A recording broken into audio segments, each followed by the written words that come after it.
Good evening, ladies and gentlemen. Welcome to the Town of Los Gatos Joint Town Council Parking Authority meeting for August 19th, 2013, 7 p.m. First of all, let me ask you to please silence or place your cell phones on vibrate. And secondly, if you intend to speak to us this evening on any agenda item or as part of verbal communications, please fill out one of these cards, which are behind each of the pews there, and hand the card to our staff person over here to my left. Again, fill out one of these cards and hand it to staff. Madam Clerk, may we have the roll call? Thank you and good evening. Councilmember Joe Przynski. Here. Councilmember Marcia Jensen. Here. Councilmember Diane McNutt. Here. Vice Mayor Steve Leonardis. Here. Mayor and Chair Barbara Spector. Here. At this point on our agenda, we will be doing the Pledge of Allegiance. And as you may be aware, every meeting I call up a stellar student to help me with the salute to the flag. And today that stellar student is Taylor Barron. Taylor, if you'll join me up here.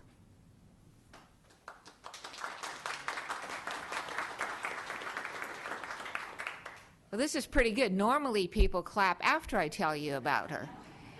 She's ahead of the game.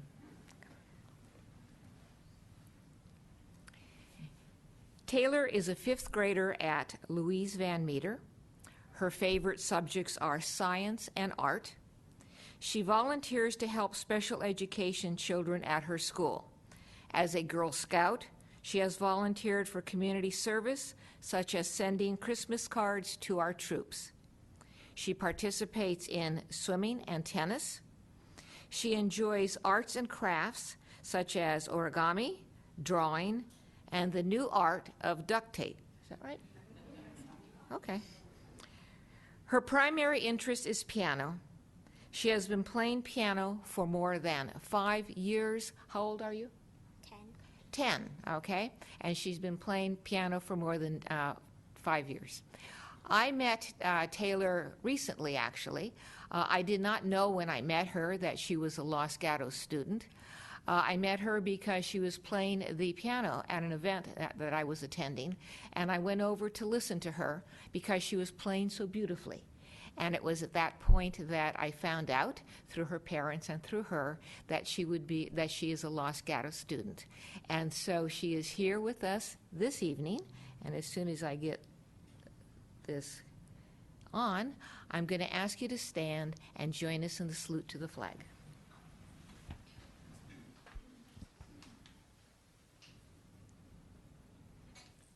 I pledge allegiance to the flag of the United States of America and to the republic for which it stands, one nation, under God, indivisible, with liberty and justice for all. Round of applause, another one.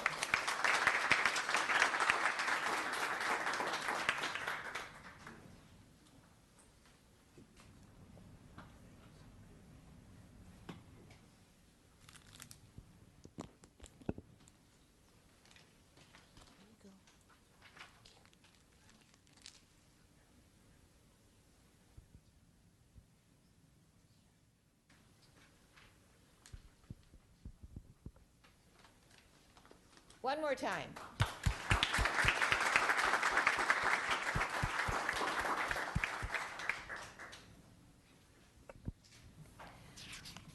We will now be having a presentation, and I will ask the board members from the Friends of the Library to join me in front here at the table.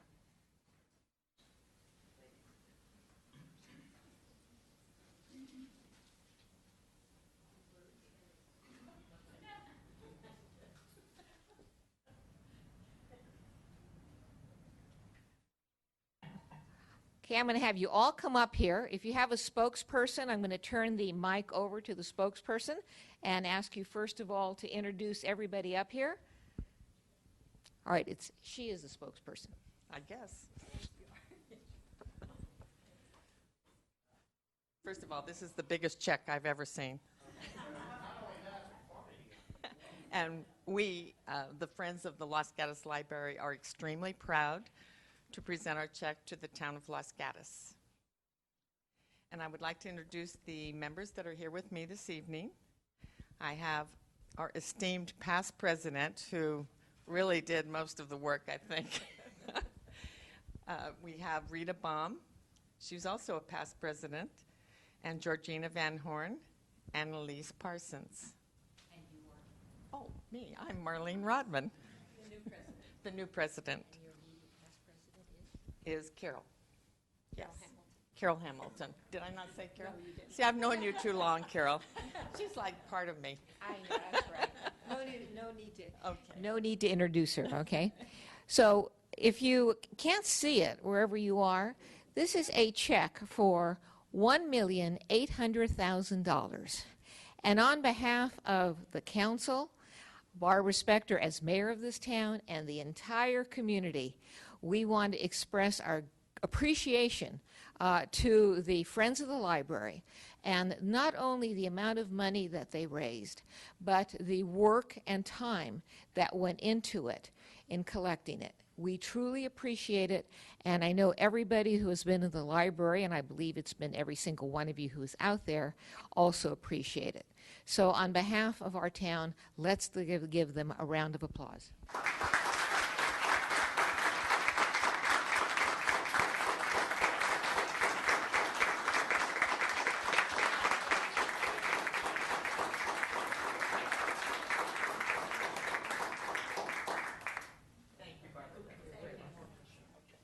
Oh, you want a shot? Oh, wait a minute. This is photo op time. Hold on.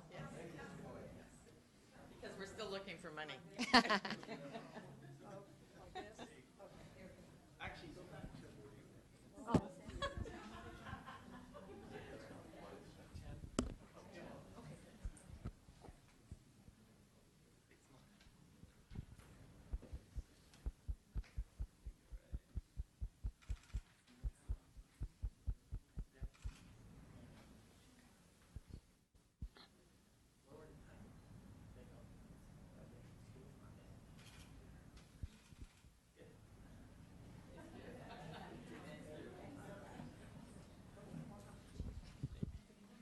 You can't take the check.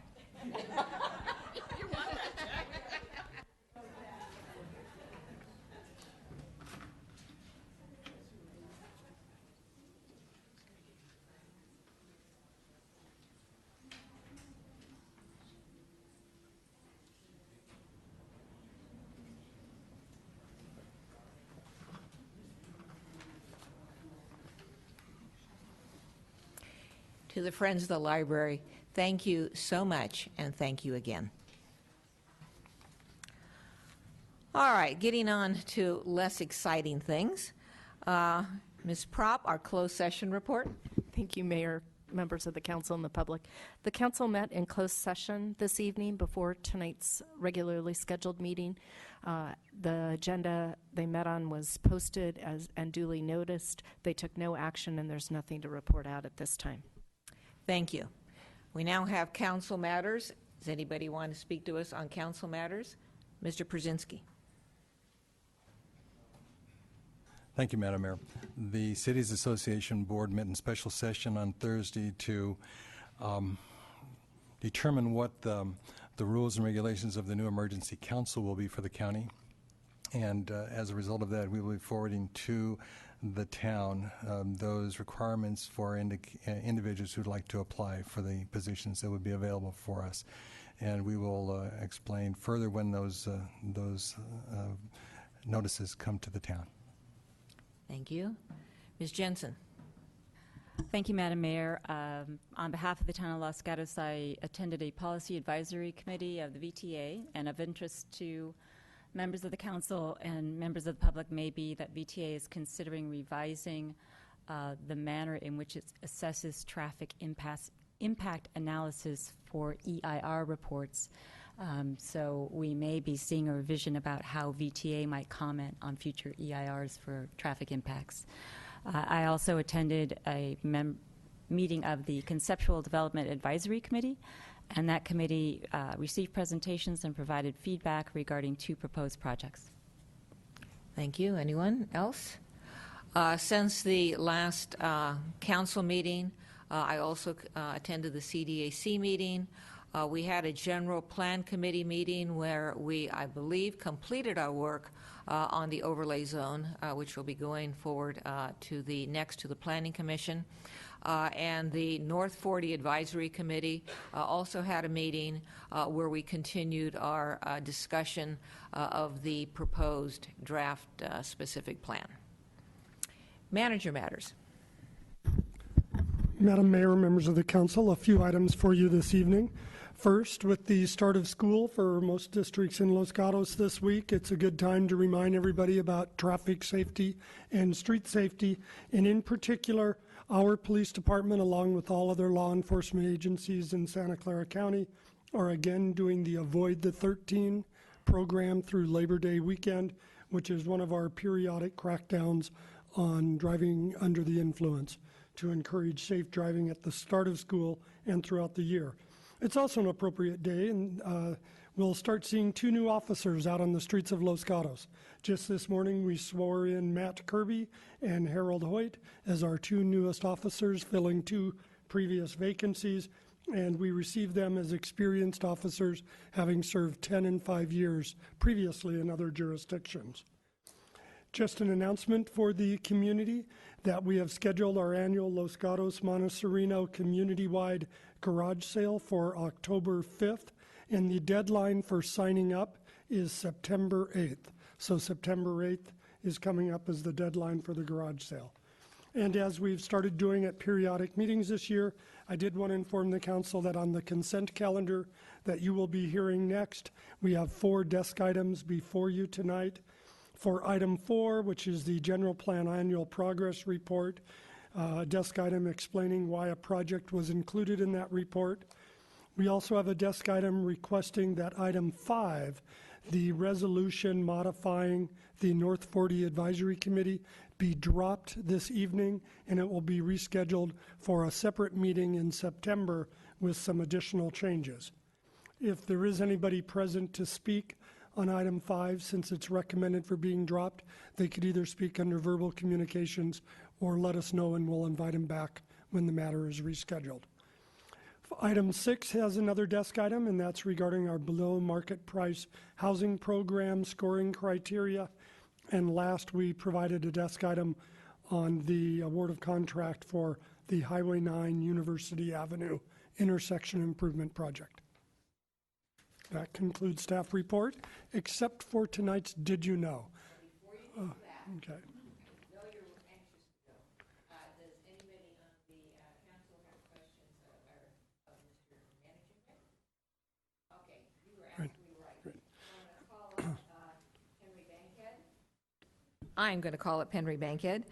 And he's going to be talking to us about technology services at the library, which is very fitting given the fact that we just had that lovely check presented to us.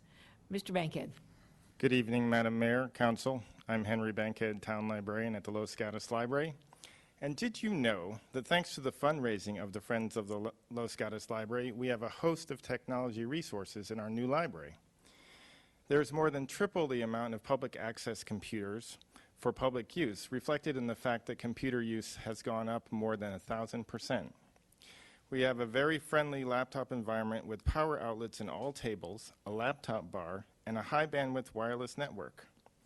Our versatile technology lab, with an integrated projector and screen and classroom seating, is perfect for technology classes and general use. And the children's area has additional technology features, including early literacy computers, and another projector and screen combination that enables our digital story times. All this was made possible through the fundraising efforts of the Friends of the Los Gatos Library, and we thank you. For more information on the library and the Friends of the Library, please visit our websites or give us a call. Thank you. Thank you again. We are now at the consent calendar portion of our agenda. Consent calendar items will be acted upon in a single motion. unless a matter is pulled from the consent calendar by either a member of the council or a member of the audience. Starting with the council, does any council member wish to pull an item from the consent calendar? Ms. McNutt. Thank you, Mayor. So, question, do we need to pull item 5 in order to postpone it? Mr. Manager?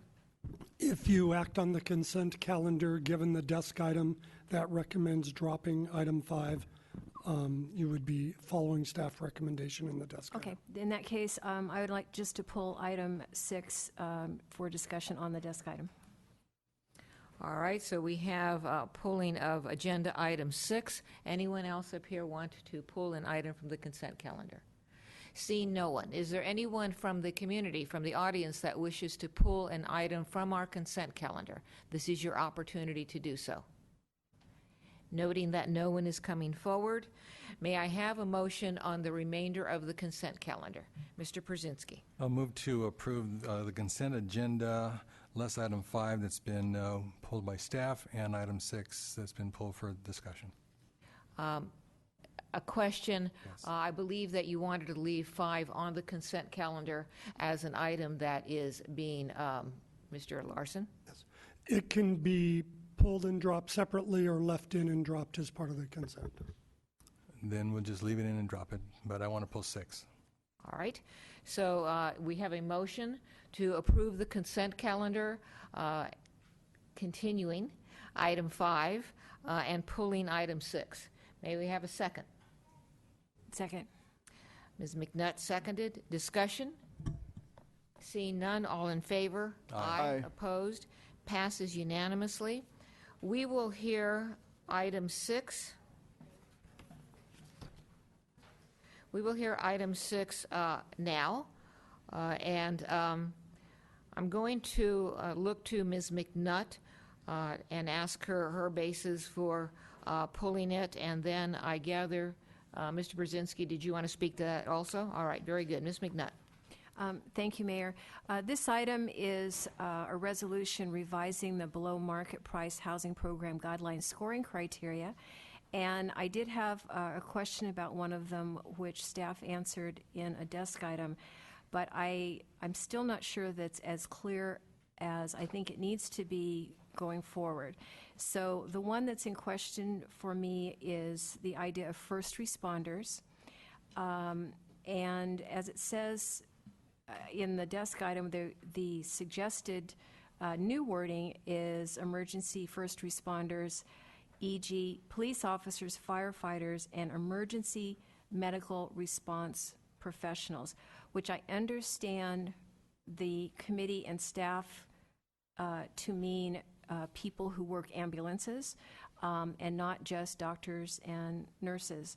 So the question for the rest of council is, if you were looking at this and not part of the conversation in the committee or tonight, would that be clear to you when you're trying to evaluate people as potential for the BMP program and they come in and they're a doc or a nurse with low incomes? Could happen, I guess. You know, is that going to be clear enough? And Mr. Larson, before we go to the other folks who want to up here who want to speak to this, would you just please read to me, for me aloud, what the staff's current wording is? Yes, I will ask Ms. Bailey to read the language. Emergency and medical persons who are responsible for going immediately to the scene of an accident or incident to provide assistance.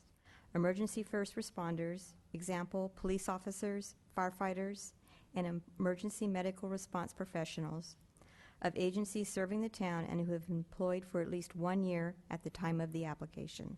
Thank you.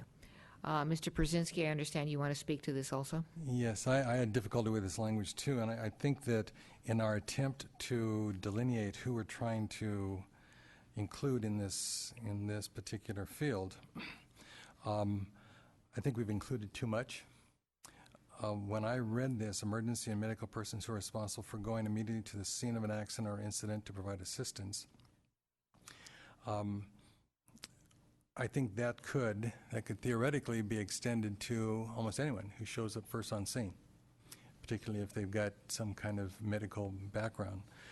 And I did a little bit of a search to find out what the technical term is, and my understanding is the technical term for the individuals we're trying to pull into this field is certified first responders. Certified first responders is the accepted category for police, fire, and emergency service workers, such as ambulance personnel, that is used nationwide and is a classification that is very specific, so that a person who has some training, let's say in CPR, comes to a scene of an accident, attempts to give assistance, they may be the first responder to that accident scene, but they're not a technical certified first responder. And I think that's what we should try to be more specific on, because the explanation or the italicized language that we're using is actually is more extensive than I believe we're attempting to achieve. So that would be my recommendation to consider. And I should say we will have the people in the audience will have the opportunity to address us on this issue. Ms. Jensen. I agree that I think the language regarding the first responders is very ambiguous. It's also, I think, in conflict with Section E of the existing criteria, which specifically excludes police officers. So when I read this, it specifically includes police officers. So I thought that it presented a contradiction that I was concerned about, and I didn't understand it. And I share the concerns that have been raised about the ambiguity of the language. I also have a concern about general ambiguity because the language we've been presented with, and it may reflect what's in the rest of the ordinance, I'm not sure. But, for example, it says, it gives a description of the person who's qualified, then it says, and who has been employed for at least 1 year. And I read that and I think you could be employed as anything. I'm sure the intent is that you are employed as such in the occupation that we are giving you credit for, but that's not what it says. So if I become a first responder and I've been employed as a waiter, I think I could qualify under the language. I'd also be interested for an explanation from staff or from a member of the General Planning Committee, because I couldn't really tell from reading the minutes. Including private school teachers is problematic for me because this is a public benefit that we are providing to generally public employees.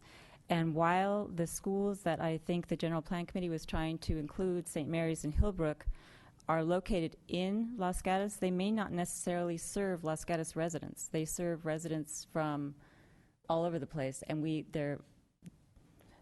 that's a good thing, but it's not the same as having a public school where we have a public employee that we're providing a public benefit to. So I'm troubled by including a private employee, and I just wonder what the General Plan Committee's thinking was on that.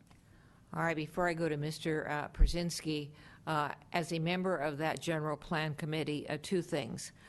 First of all, I was going to pull this matter from the consent calendar because subparagraph H, emergency first responders, when I read that in the staff report, it was not consistent with my memory of the General Plan Committee having made that decision. I pulled and reread the General Plan Committee minutes. When they got to that discussion, they were not really clear, but I don't think they came to the conclusion that is reflected in our staff report or even in our desk item. With regard to the school, teachers, employees, that was a specific discussion in which the decision was made, or recommendation was made by the General Plan Committee to include not only those employees, those individuals employed by public schools, but those individuals employed by private schools. Mr. Przinski. Yes, thank you, Madam Mayor. To answer the question, comparing H to E, and E states, regular full-time and regular part-time town employees as defined by the town's personnel rules, but excluding Los Gatos, Montessori, and the police officers, and then the employment time frame.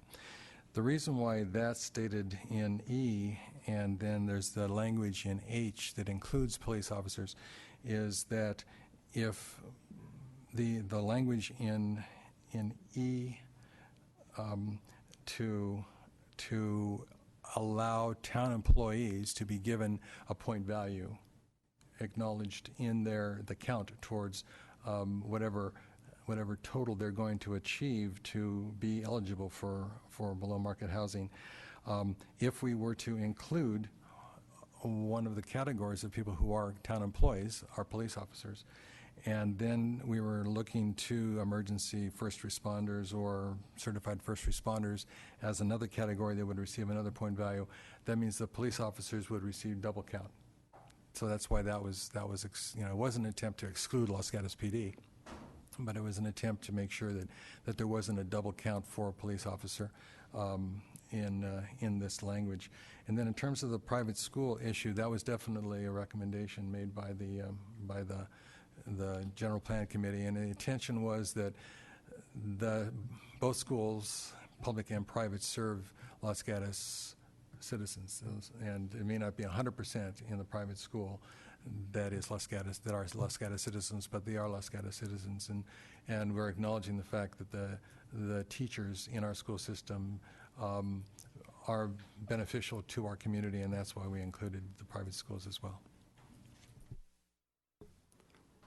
All right, before we go on to motions and further discussion, this is a public hearing, and this is Agenda Item 6, adopt a resolution revising the below market price BMP housing program guidelines scoring criteria. Is there anyone in the audience wishing to address us on this item?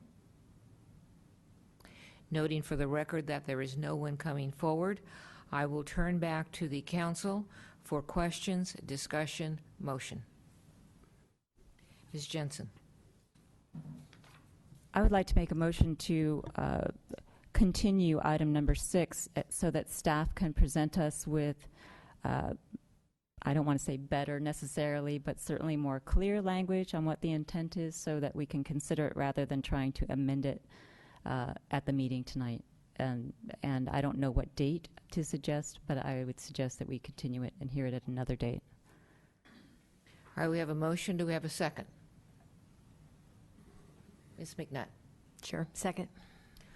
All right, we have a motion and a second. Discussion. I don't hear any discussion. I will just say that I will be supporting the motion, and I'm not going to suggest this go back to the General Plan Committee, but I actually did have enough concern about this proviso that was going to be my suggestion, but I'm going to support the motion so that it just goes back to staff. Further discussion? Hearing none, all in favor? Aye. Opposed? Passes unanimously.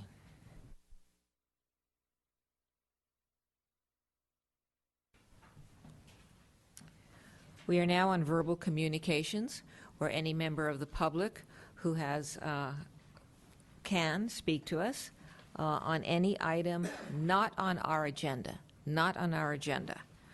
You will have 3 minutes to speak. I have not received any cards as of yet. All right. Does anybody wish to address us under verbal communications? Seeing no one coming forward, we will then move on to public hearings. Our first public hearing is conditional use permit application U13014, project location 16212 Los Gatos Boulevard, property owner 16212 Los Gatos Boulevard LLC, applicant Joseph Prang and Christine Tran. This is to consider a request of approval on a conditional use permit for a retail wine, beer, and distilled spirit shop with tastings on property zoned CHAPN 523-06010. The staff report will be made by Marnie Mosley, Associate Planner. Thank you. Good evening, Mayor, council members. The subject site is located at the northeast corner of Los Gatos Boulevard and Shannon Road. The town has reviewed several rezoning and residential subdivision proposals for the site, and it remains the intent of the current property owner to continue to pursue a residential development on the property. As a result, the proposed application may be a temporary use of the property, but the proposed CUP would remain in effect until a rezoning or a change in use were approved. The applicant is requesting the approval to operate a retail wine, beer, and distilled spirits shop with scheduled tastings. The applicant, Artisan Wine Depot, has an existing location in Mountain View and is looking to open a Los Gatos location. The applicant is proposing operating hours from 10 a.m. until 7:30 p.m. Monday through Wednesday, 10 a.m. until 8 p.m. Thursday through Saturday, and noon to 7 p.m. on Sunday. The tasting events will be for 2 to 3 hours between 1 p.m. and 8 p.m., depending on the day, within the allotted operating hours specified in the CUP. The tastings will only be offered during the scheduled times and only for the showcased beverages. The Planning Commission considered the application on July 24th of 2013 and recommended approval of the proposed application with several changes to the conditions of approval, which are contained in your staff report. Several questions and additional modifications were suggested for clarification after the routing of the staff report, and they are contained in the desk item that you have received this evening. Staff is here if you have any questions. This completes our report. All right, first look to the council for questions of staff. Ms. McNutt. Thank you, Mayor. I have several. May I do them all at once? Thank you. So some of these questions might be more questions for the applicant, but I will start with you. And just as an introductory statement, this is not about this specific business. This is about the land use decision that we are making for this particular parcel. So we always have to be, and I do appreciate the fact that the Planning Commission emphasized that when they were doing their discussion of it, that it's always interesting to hear what the business plan is of the current applicant, but we have to be worried about the person who takes over the business next, and always assume that that's going to happen the day after we give the approval, possibly. So out of curiosity, I was, and I did ask this question, it was addressed in the desk item. This is called a wine, beer, and distilled spirits store, but to me it's a liquor store. So, and the description, I mean, the explanation in the desk item was a liquor store would want longer hours. I mean, isn't that an assumption? My concern is, should we be making up titles of business categories for CUPs just to fit the marketing language of a company, or should we have more consistency?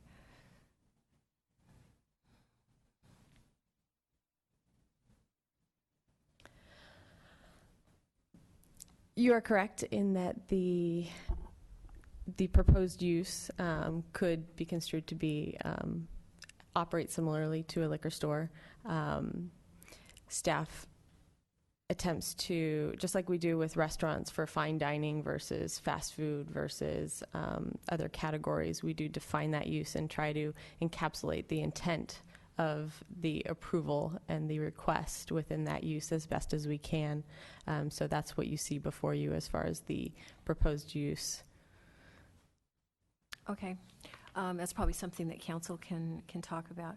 And then my questions and concerns on the pouring, some of them were addressed in the desk item on some of the suggested language, but some not. So what they're asking for is up to 3 hours a day of tastings in 2 different locations on the site.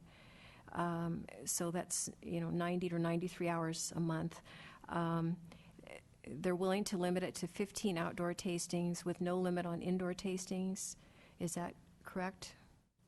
That issue did not specifically come up at the Planning Commission when they talked about limiting the number of tastings. It was later clarified that they were only interested in limiting the number of outdoor tastings and the impact of that potentially to the adjacent neighbors. Okay, and then on the, again, the proposed language on the desk item, it's limited to each patron has no more than 10 ounces of beer and or wine and 2 ounces of distilled spirits. Is that clear enough? And and strict enough that it could not be interpreted as 10 ounces of beer and 10 ounces of wine and 2 ounces of distilled spirits all at one time. Maybe that's more a question for the attorney, I don't know, but. That was staff's intent. If you have any further modifications that you wish for clarification, staff is amenable. Okay, and then obviously we're going to be discussing these things as we go along. And then the other one was a list of provided beverages shall be established prior to the event. I'm not sure what that means. There was some concern prior to the meeting that it wasn't clear that it's clear within the proposed business plan that they intend to have a schedule of beverages that defines what is limited in the tasting, but it wasn't clearly reflected in the conditions. So that was the intent of staff, to include that there is to be a defined set of beverages per the business description from the applicant.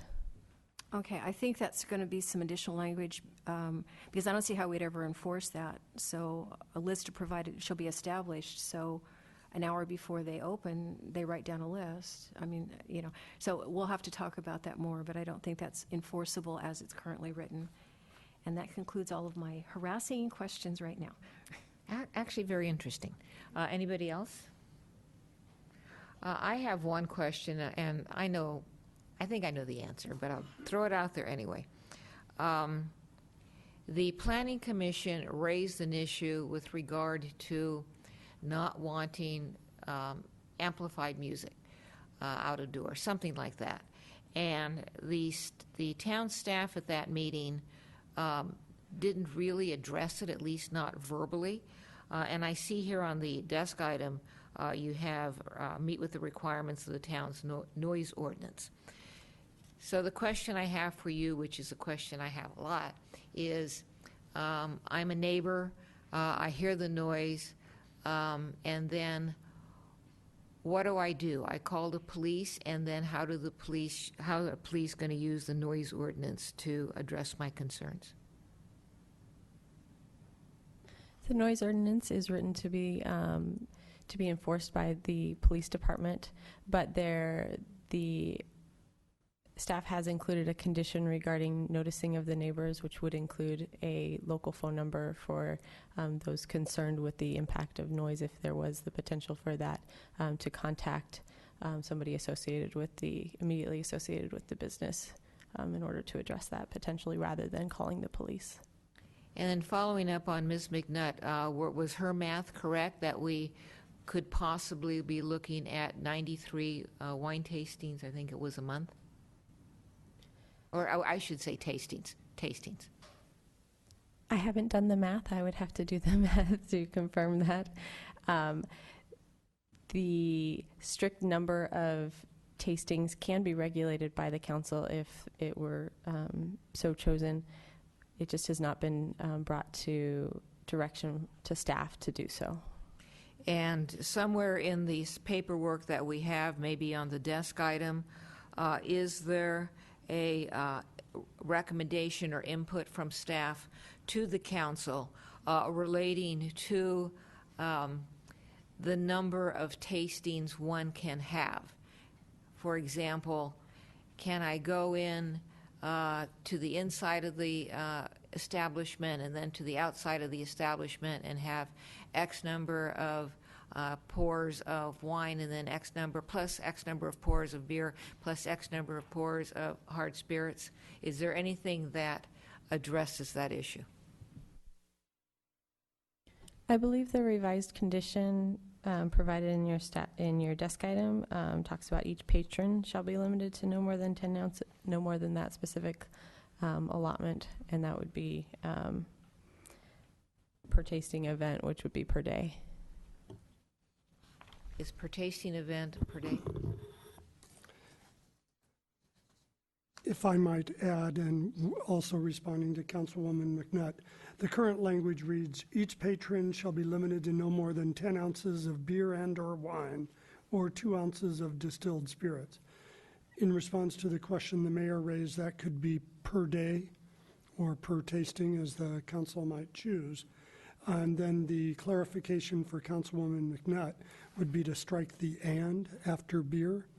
And so it's the 10 ounces is inclusive of beer or wine, or 2 ounces of distilled spirits. And I think certainly with the commentary tonight and staff's intention in the drafting, we didn't see it that you got all of it. It was a choice. Further questions? Mr. Vice Mayor. Thank you, Mayor Spector. Looking at the diagram, I didn't see any seating other than the seating for the wine education area. Is there going to be any seating in the tasting area or any outdoor seating? I apologize. I was making a note. Can you repeat your question? Most certainly. Is there, looking at the diagram of the wine tasting education area, there appears to be seats in a theater type arrangement. And moving into the wine tasting room, I did not see any seating in that room. And I didn't see any kind of outdoor seating. So I'm assuming that it's going to be standing room only during tasting, no sit down or... The applicant can speak a little bit more to it. Is staff's understanding that they may have several temporary stools out there during a tasting event in order to provide for an atmosphere of education. The seats that are shown in the tasting education area are also temporary, non-fixed, and will just be there during specified tasting events. Okay, but just to clarify, well, perhaps the applicant can clarify better, but the area that says tasting currently doesn't have any seats, the indoor tasting area, so I assume that would be the case moving forward with this. I'm not sure I understand your question because what I'm looking at does show seats on the indoor section. Are you talking about the outdoor patio area? I was just looking at the schematic. Perhaps all I see is the wine education area has seating, but the indoor tasting room didn't appear to have any seating. We are referencing page 8 of the applicant's submittal, and that is... So the part that says tasting area... Right, that's the outdoor. That's the outdoor part. Okay, so there's no seating in that area currently delineated. Correct. There's nothing shown. They may temporarily, during the limited outdoor tasting events, provide several stools. Okay, thank you. But nothing to remain. Other questions? Ms. Jensen. Completely different direction. One of the proposed conditions has to do with how much parking that the proposed wine shop needs to provide. Right now, I know that the owner of the property is providing parking for Yoga Source, and they're designated parking spots for Yoga Source. If the council so directed or so wished, could it include a condition that the parking for Yoga Source be maintained, or is that beyond the scope of our power? That would be beyond the scope of the application for this particular CUP. What you can do is, since this use, if approved, is required to maintain the number of parking spaces associated with its own use, you could certainly add comments or while not a project-specific condition, but certainly show the intent that council would support or is supportive of using any excess parking for adjacent businesses. Further questions? All right, seeing none, we will now open up the public testimony portion of this hearing. The applicant will speak first. If there is more than one individual representing the applicant, the team or duo will have a total of 10 minutes. So if you'll please come forward, give us your name, and you will have 10 minutes to make your presentation.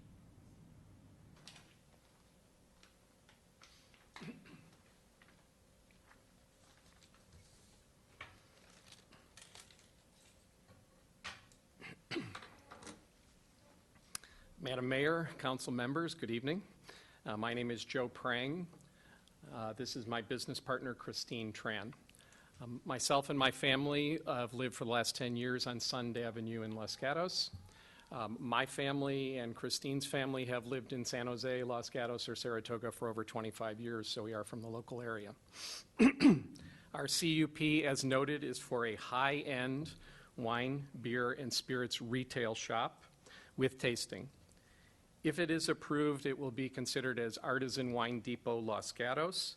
It is a similar model to an existing highly successful business in Mountain View that is also referred to as Artisan Wine Depot. In Mountain View, we have both a retail shop and a warehouse distribution center. The business there has been in business for about 5 years. It's been high growth, almost 100% growth each year, even in the downturn. It's very successful, and to that point, Christine is the business person of the year for Mountain View.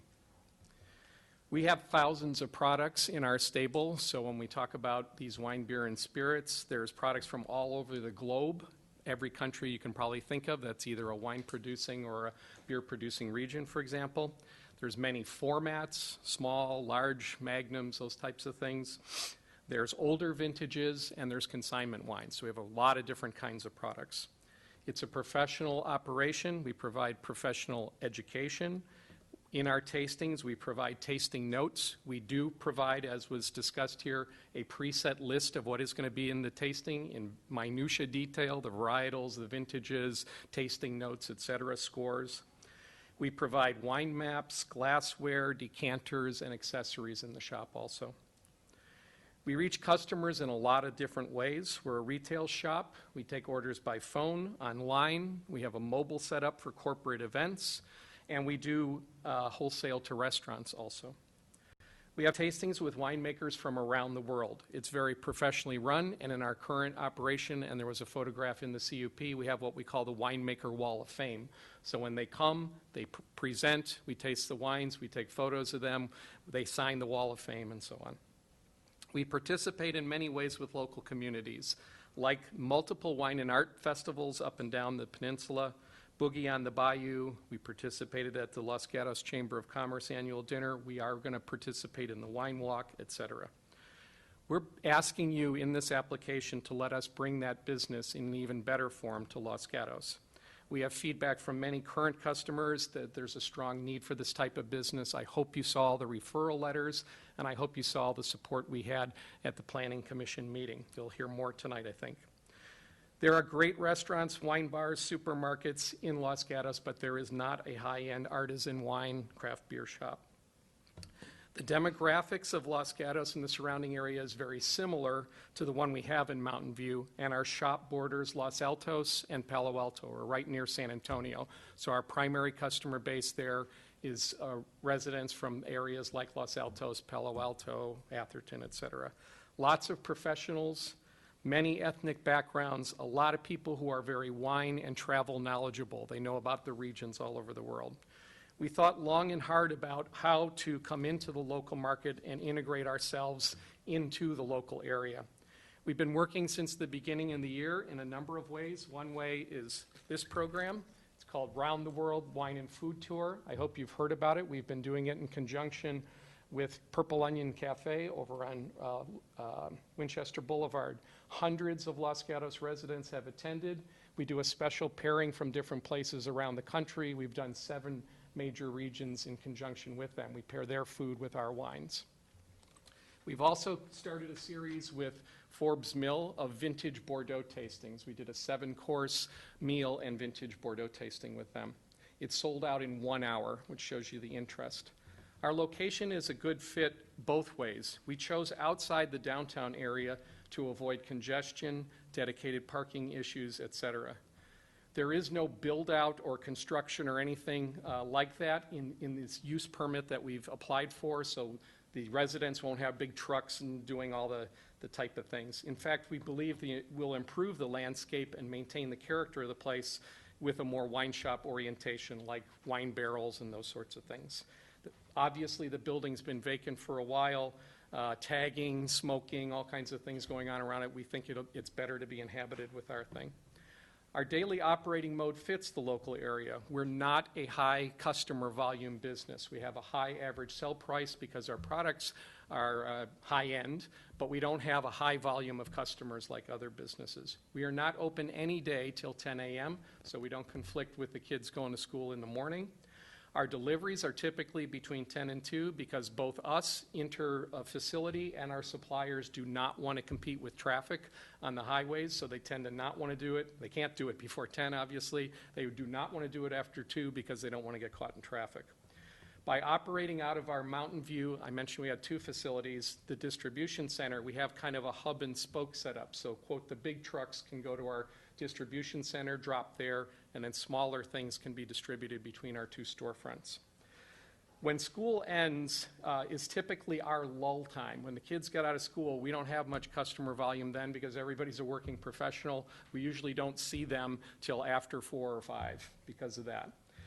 High majority of our customers shop and they pick up orders on nights and on weekends. That's where we have more of the customer traffic. We are never open, as you heard in the proposal, beyond 8 p.m., so we believe we will not have the late night issues perhaps associated with bars, wine bars, and so on. So in summary, what we'd like to do is bring a proven business to the local area. I know there's a lot of great new businesses that get proposed, but oftentimes there's a lot of turnover because the business isn't proven. We feel the model's proven, it's a similar setup, we can make it successful, and we'd like to fill a gap in the city's retail offering. We believe we have a unique set of product and services, again, demonstrated by the feedback from the customers, and we think we can operate the business in a fit with the local area, the traffic patterns, the schools, and so on. And we're trying to do this in a partnering style with the local community organizations. And saving 3 minutes, that's it. Thank you. Thank you very much. Now look to the council for questions. Ms. Jensen. Thank you, Mr. Prang. I'm wondering if you could tell us a little bit more about your operation in Mountain View, especially with regard to how you operate the tastings, how often they occur.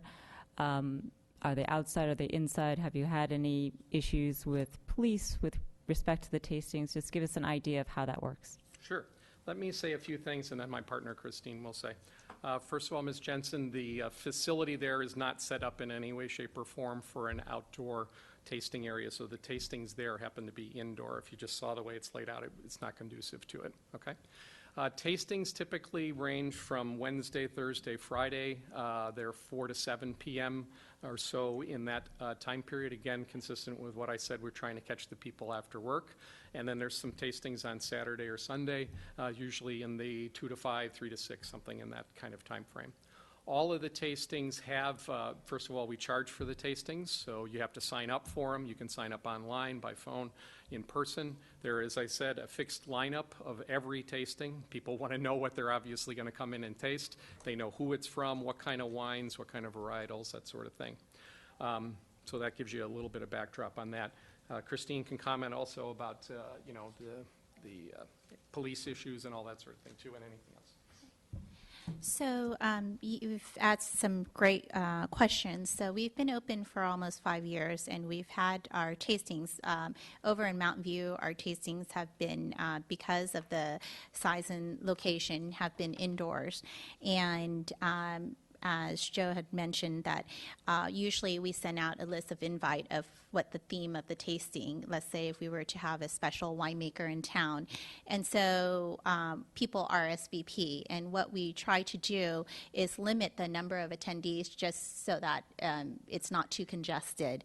And the tastings is usually depending on the amount of the lineup, but it's usually no more than an ounce.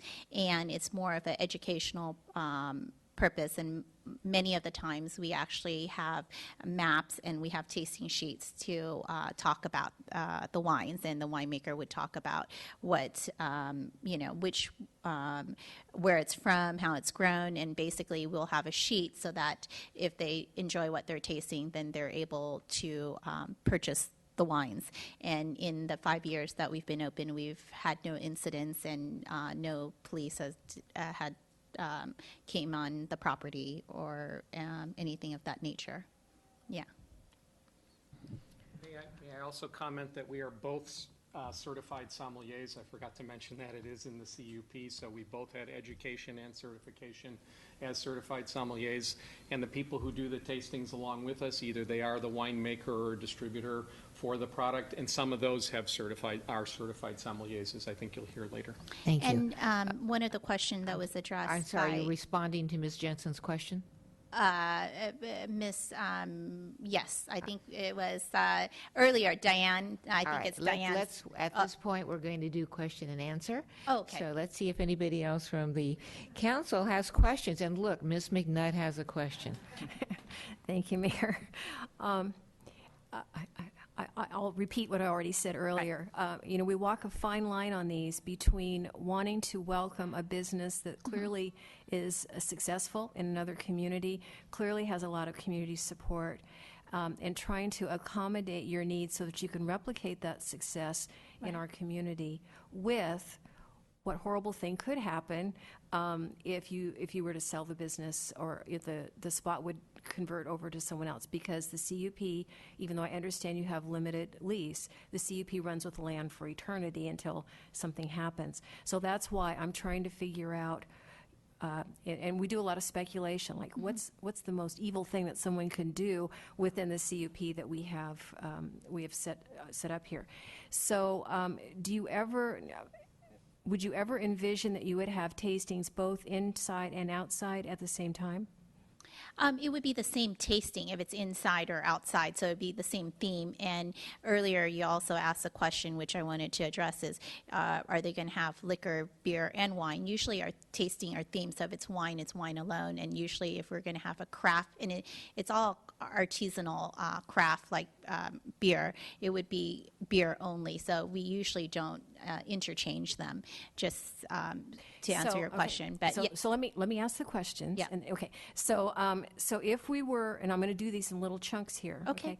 So if we were to say in the conditions that only there could only be, I'm not sure how you would phrase this, but only beer, wine, or distilled spirits, only one type at a tasting would be allowed, however they work that out. That would work for you, and it would help us for a future one that they wouldn't be mixing them all up together. Is that correct?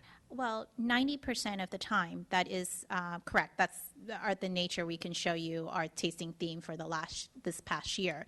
Yes, but there are certain portfolios where they've consolidated, where they're starting to branch out and they're making something else. So they might have one or two, and I just didn't want it to limit it to just that. Like, for example, let's say I'll take one of La Spinetta. They have been making this new, and it's not a technically a spirit, but it's used to mix with spirits, and the tasting of that's like under 17% alcohol, and I wouldn't want to limit it that they can't taste that one item because the way it's specified. Like okay, so there's one way of limiting that you are not going to be able to agree with. So could we say that we're limiting it to one tasting at a time, so that there would not be separate tastings going on indoors and outdoors at the same time? I'm sorry, I just want to understand. So separate tastings meaning separate theme tasting? They're tasting gin on the patio, and they're tasting bourbon inside. Oh, got it. Yes. So for the most part, again, that doesn't occur, but there's a lot of times which I don't know if it was mentioned in our proposal, but we have key corporate accounts such as Google, Facebook, Microsoft.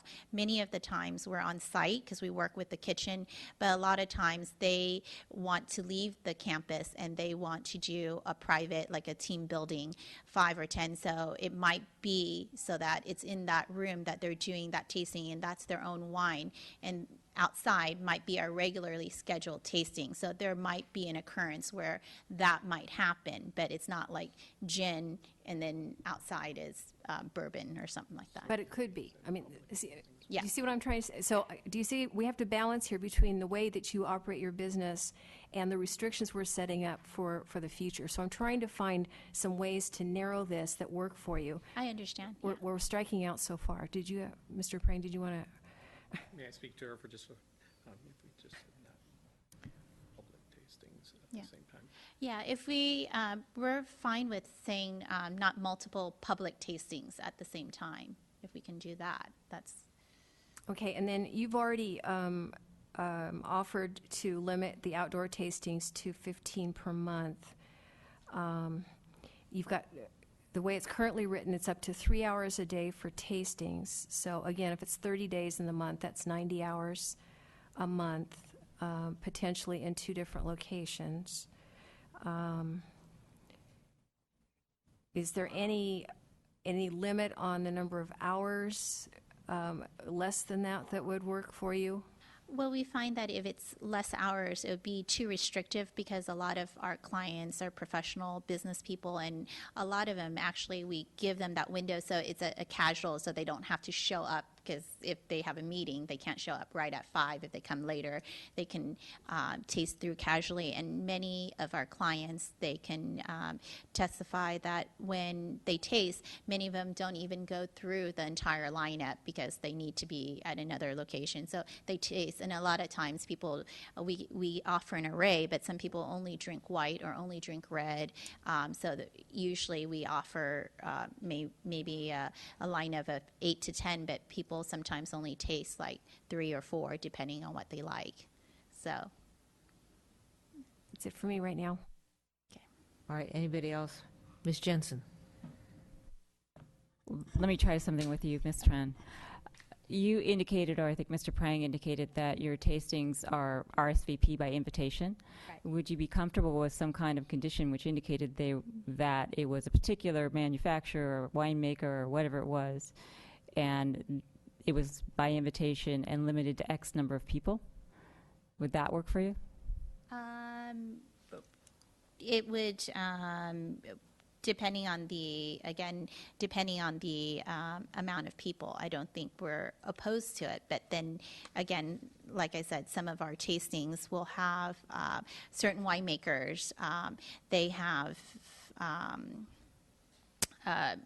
a lot of notoriety. So sometimes that's why we also have the 3 hours, because we ourselves try to limit so that we don't want to make the customer uncomfortable. So we limit, sometimes we have to divide the hours, like from 1 to 2, there can only be so many people can fit in the room. So we've done that ourselves, self-regulate. So it's not that we're opposed to it, but it just depends on the amount, yes. Ms. Jensen? One follow-up on that and another question. Speaking of self-regulation, is it your intent, if you got the permit, to continue the parking allocation for Yoga Source? Yes. Even though we can't make you do it, is it your intent to continue doing it? Yes, like maintain it? I'm sorry. Yeah. Yes. Okay. Then my other question is with respect to the mailing notice to the neighbors. Right. The proposed condition is to mail notice 10 days in advance. And I imagine that if you're doing a list for a tasting on Wednesday, Thursday, Friday, Saturday, and Sunday, you're going to be constantly mailing stuff. So how is it that you would intend to comply with that? Do a monthly mailing of everything you're doing? How would you do it? Yes. So what we can do to accommodate is what we... Wait. Yeah. Does it say mail or email? I thought we said email. It's mail. Can we ask to turn that to All right, email? at this point, if you'll just respond to Ms. Jensen's question. All right.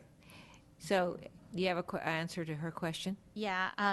So yes, what we do is we have a little 5x7 sheet which lists out for the month what the upcoming tastings would be, and we can give them that. And we would it would probably be more efficient if we can email, if that's possible. And also, just so you know, too, because a lot of times, let's say a winemaker is coming in town, so it's last minute. So just so you know, sometimes it's very hard for us to give a 10 days notice. Not that we don't want to, we want to give us, but sometimes they're in town and it's a very special guest. So it might, and they only give us like 2 or 3 days notice. So, I mean, and we're more than happy to let our neighbors know, but just so you know, sometimes we don't get notified until, before the 10 days. So. Ms. Jensen? All right. Seeing no other questions, thank you. You'll have time to respond at the end. Thank you. We do have people in the audience who have submitted cards. I will call your name. Come forward. You'll have 3 minutes to address us. If, for example, somebody has already said exactly what you want to say, you could simply say you agree with Mr. X. So the first speaker will be Crystal Lopez, and she will be followed by Josh Mix. Good evening. Thank you for having me here to speak about Artisan Wine Depot. My name is Crystal Lopez, and I have worked with Christine Tran and the folks at Artisan Wine Depot for the past 4 years. I'm also a local resident here in Los Gatos. I work for a company called St. Michel Wine Estates. We are importers and owners of fine wines from all over the world. We represent over 23 different brands. My position is Business Development Manager, and in my role, I sell wine first and foremost, and I also conduct educational trainings. One of my biggest customers is Artisan Wine Depot, and over the past 4 years, I've conducted probably a dozen different trainings and educational tastings at her El Camino location in Mountain View. I believe adding this location will bring tremendous value and educational opportunities which do not currently exist in the local wine bars and restaurants in the community. As a wine supplier to Artisan Wine Depot, when I conduct these tastings, we are held to standards of alcohol beverage control, ABC, as well as being TIPS trained and certified, which most of the people in my profession are required to do. This means that we are required to card anybody who we feel is not over the age of 21, and we are also required to pour no more than 1 ounce of alcohol per tasting, and to determine on our own belief whether or not people are being overserved. And in my history with Artisan Wine Depot, I have never come across anybody who has been overserved or appears drunk.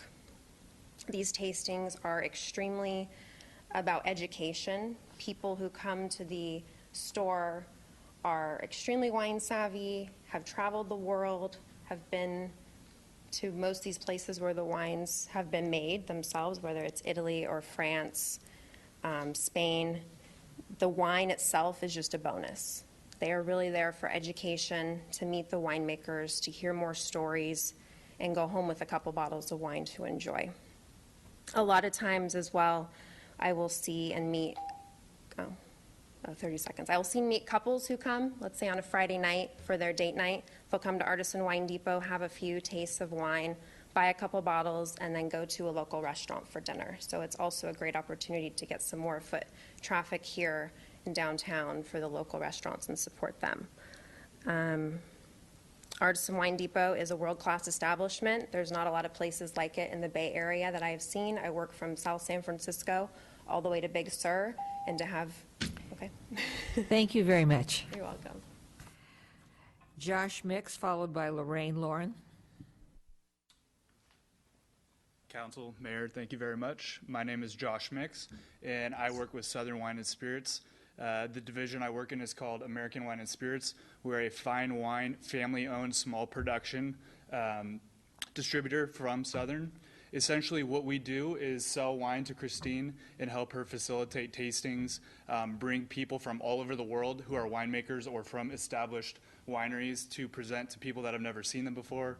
A lot of times, these wines cost $50, $60, $70, over $100 a bottle, and most people don't feel comfortable purchasing wine at that price without trying it. So we really allow people to get comfortable, know the wine, learn about the area, get excited about the product, and then purchase it and feel comfortable when they go home. One thing that I think is important trying a wine is feeling at home, feeling comfortable. Joe, Christine, their entire staff are all knowledgeable. They know how to sell the wine, but they also know how to make you feel comfortable. And it's really, really hard when there are thousands of wines around the world and people don't know a lot. So when you're comfortable and you understand the wines, they're conducting good business, making great sales, people come back. I think they're going to be a valuable asset to Los Gatos because they have what it takes to make people come back, spend money downtown, eat out. It's really just a family-owned and operated business that caters to what Los Gatos is.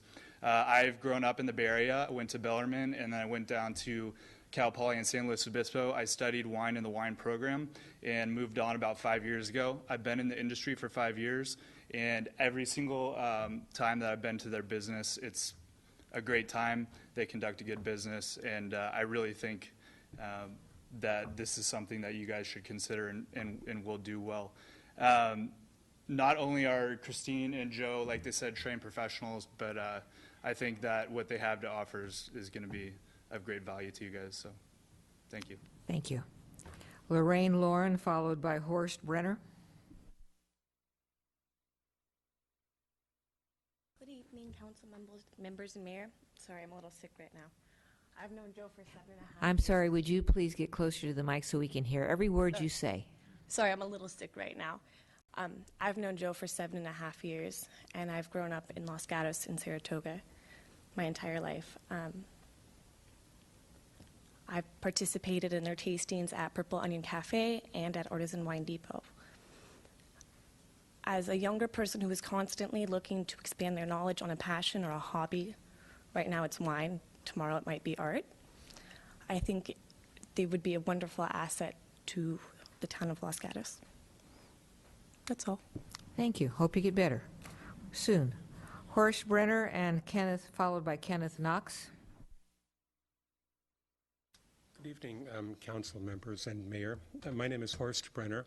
I'm a resident of Mr. Saratoga. Brenner, why don't you bring the microphone up? Thank you. My name is Horst Brenner, a resident of Saratoga for 32 years, and I moved my business, tax preparation business, here to Los Gatos 9 years ago.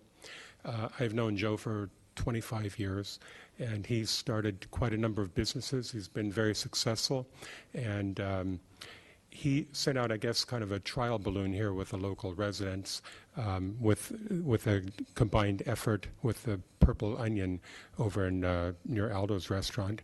He's had about 6 or 8 sample venues, and I've gone there about half the times, maybe with 6 to 10 of my clients, most of them being Los Gatos residents. And we had a pretty good time. It's absolutely not a venue where people would drink wine and excessively. I mean, there are other bars where that happens. The venue here is to answer your questions, to try different wines. For myself, at least, I had a lot of, everyone, at least I do, pretends like they know a lot about wines and pretend you know what the pairings are. But when Joe had his openings, it was a comfortable educational experience. Many people do not drink their entire flight of wine, as you call it. They are just into whites. They skip wines. You don't drink the whole thing. That's not the venue, what it's all about. It's too expensive because you have to buy every little bit that you drink. So it's not very practical from a money standpoint to go there to drink excessively. So that's about it. My experience was very positive. My clients that I took, all of them Los Gatos residents for the most part, had a great time, and I think it would be a great addition for Los Gatos. Thank you. Thank you. Kenneth Knox, followed by Steve McGrath.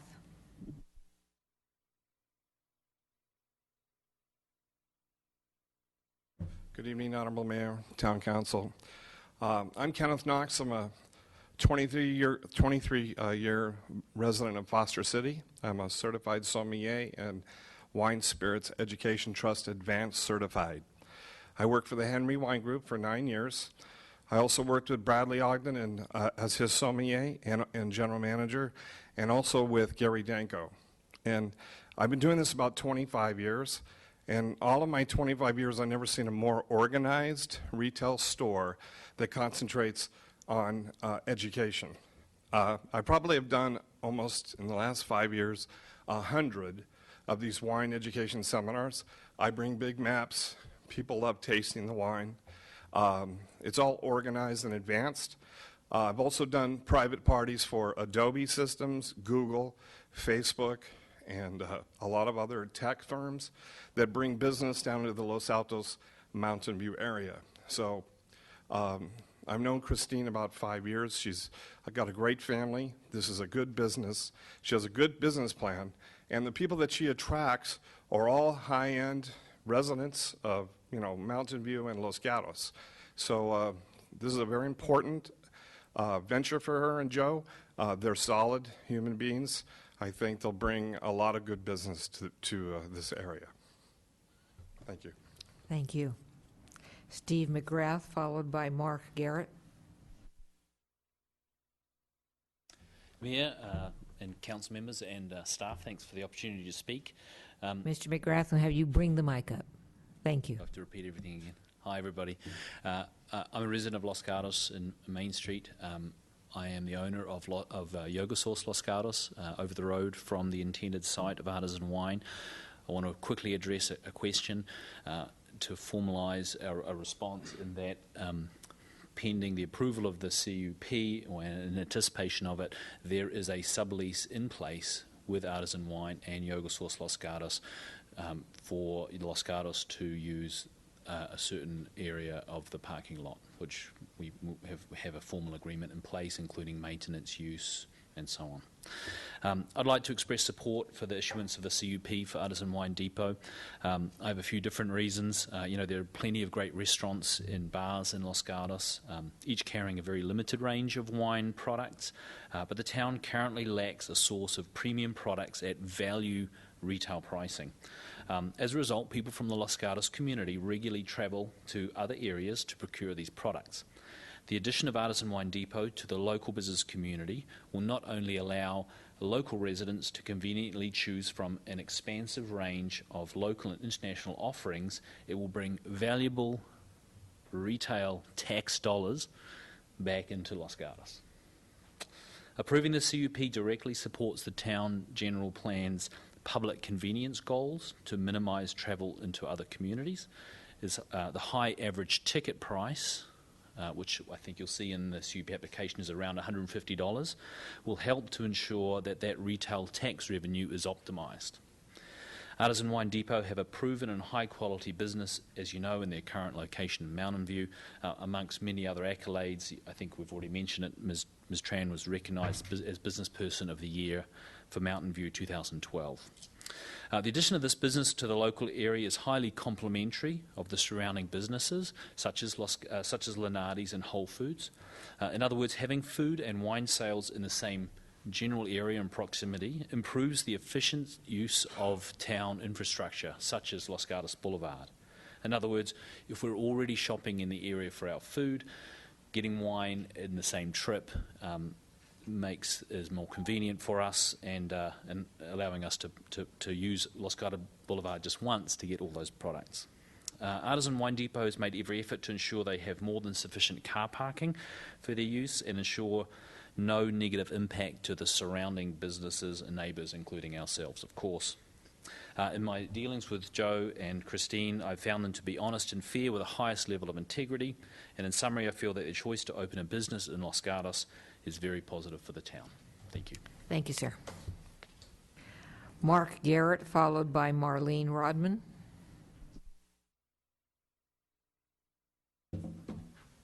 Good evening. My name is Mark Garrett. I'm a resident of Montecito for the past 3 years, and prior to that, for over 20 years, my family and I lived in Saratoga. I'm currently the Chief Financial Officer of Adobe Systems, headquartered in downtown San Jose, and I've been at many tech companies over my career, including Cadence Design Systems, where I met Joe Prang over 20 years ago. There's a very strong need, in my opinion, for this type of business in our area. I and many of my friends who collect wine are forced to travel well up the peninsula to taste and buy wines that we collect. There is nothing like this store that exists in Mountain View in this area down here in Los Gatos, and I would certainly rather keep my business in Los Gatos than drive up the peninsula. I think also it would be a great tax revenue source for the city. I buy wine from Artisan today. I've attended their events up in Mountain View and at the Purple Onion, and they are extremely professionally done. I've known Joe for over 20 years. I know he's going to run a very professional operation here in Los Gatos. I have no doubt about that. So, I think this is a great location. I think there's a dire need for this type of business in the area. I think it's a great tax source for the city, and I know it's going to be well run. Thank you. Thank you. All right, the last card I have, no one else has submitted one. So Marlene Rodman. Good evening again. First of all, along with reading at night, I enjoy a good glass of wine. And I have found the whole idea of this store I'm very, very excited about, because it is a place that you can not only go and do a tasting, but it's going to be a tremendous gift store, particularly from someone like me who I always say, don't buy me anything unless I can eat it or drink it. So I'm very excited about this because they're also going to have other gift items. So I think this will be a big, big attribute to the town of Los Gatos. And in addition, I have known the Prang family for over 20 years.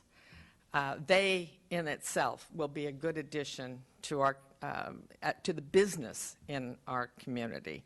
It's amazing to me. I think I know a lot of people, but I swear Joe gets up and runs around town, and he knows everybody, it seems like. But I think he's doing a tremendous job in promoting, and it will be an extremely good business. Just today, my daughter said to me, Mom, we've got to go up to Artesian. She's having some guests over, and she knows they like a particular wine, but it's the only place she felt comfortable being able to go, which means I have to drive to Mountain View, and it would be much nicer for me if I could just go down the street. So I hope you take this under due consideration, and I hope you approve it handily. Thank you. Thank you. I have no other cards. Does anyone else wish to address us on this agenda item? All right, see no one coming forward. I will ask the applicants if they want to talk to us for 5 more minutes, and at this point, you won't have to have questions interfere with you. You can just talk. So would you like to come up for 5 more minutes? Well, thank you for considering our proposal, and I just wanted to make a few more points that came up. I think we, again, will complement the local businesses, because the point of difference, because this is the question that we get asked all the time, what makes you different than a Bevmo, or why can't we just get it at Lenardi's? So a lot of these chain stores, they need to buy in certain volumes. So one of the point of difference about us and what makes us unique is that there are, we specialize in small production wine. So a lot of times some of these bigger stores won't carry because there's not enough production or enough volume. So the offering is separate from, so it doesn't usually overlap with what like Lenardi's or any of the other like Whole Foods would be offering. That's one thing. And then the other point of difference is that we offer wine pairing. Like just earlier, I was helping a gentleman. He's getting married in 2 weeks, and he went to another store, and he was concerned because he was having a theme-specific wedding, and he needed to pair the wines with the wedding, and he was so grateful that we were able to do that, because he walked into another store that they didn't know, they could recommend wines, but they didn't know how to pair the wines with the food, which he said he was so happy because his coworker was the one who actually recommended him to come over. So those are some of the points of differences that we bring to the table, and also we do a lot of, as mentioned, corporate business, including we've worked with Netflix, which is locally here. So thank you. Questions of the applicant? All right, seeing none. Madam Mayor? Mr. Brzezinski. Yes. A couple of questions, if you will.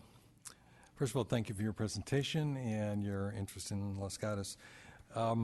A couple of issues were raised at the Planning Commission. Just want to make sure that they were square with you. One of the concerns was the recommended use for non-formula retail. Mm-hmm. Okay, that was agreeable to you. Another was the store deliveries, and besides the delivery hours of 10 to 8, Monday through Friday, 11 a.m. to 6 Saturday, Sunday was agreeable. And then the immediate residential neighbors shall be notified of upcoming events. I actually did not see it stated that it would be mailed. I just saw it would be noticed within a certain period of time. Yeah. So we are totally interested to notify. Okay. I mean, to me, email is certainly a more efficient way to contact at this point in time. And then the disposal of bottles, 10 a.m. to 6 p.m. Sunday, and 10 a.m. to 8 p.m. Monday. That was the limitations, so the noise would not occur. I understood that the bottles would be in cases, basically, so you're not tossing the bottles and breaking them like we get most every other place. Correct. The question of lighting, I think you answered that for the Planning Commission. No changes. And then in terms of there was a note in our desk item about this would be the tasting events and times. You were made familiar with that, the changes the staff recommended. There'd be no more than 15 outdoor, et cetera, et cetera. Okay, so all of those are agreeable to you. Yes. And the further issues the Planning Commission raised, I think were asked and answered in my reading of it. Yes. Okay, thank you. Thank you, Madam Mayor. Thank you. And before we leave the line of Mr. Brzezinski's questions, Mr. Larson, did you have something to add? I did want to clarify in the desk item we provided today, in the staff report language, we said notify the occupants of the adjacent residences by mail. But in the actual condition language, it says the applicant shall notify immediately adjacent residential, and it doesn't specify mail or otherwise, but it does say 10 days in advance. So given the prior council discussion, if council wishes, staff may try to modify that language to give you options when you get to your action. Thank you. All right, other questions for the applicant? Seeing none, thank you very much. I'll now close the public testimony portion of our hearing and look to the council for questions, discussion, or motion.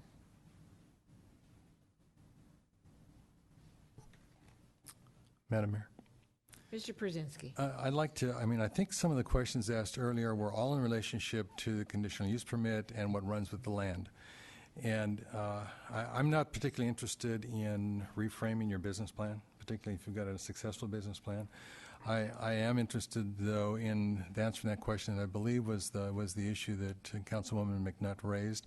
If we could address that, Madam Attorney, at this point, what really are the limits? You clarified it for the Planning Commission in relationship to what will run with the land, and just for our purposes, would you reiterate what it is that we're at risk in tonight? Because, as was pointed out, we're not really looking necessarily to just this business. We're looking to the long-term occupant of this property if we make an approval tonight.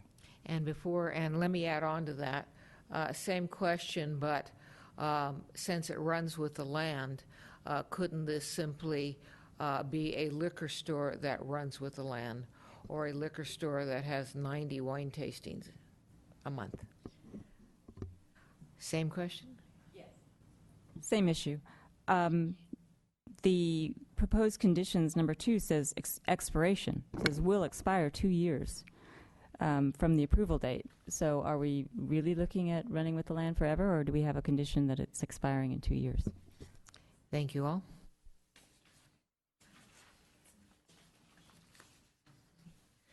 I'll just speak to the expiration. That's a standard condition that is included in all discretionary approvals, and it's the use has to be vested in order, and then there's no expiration of it.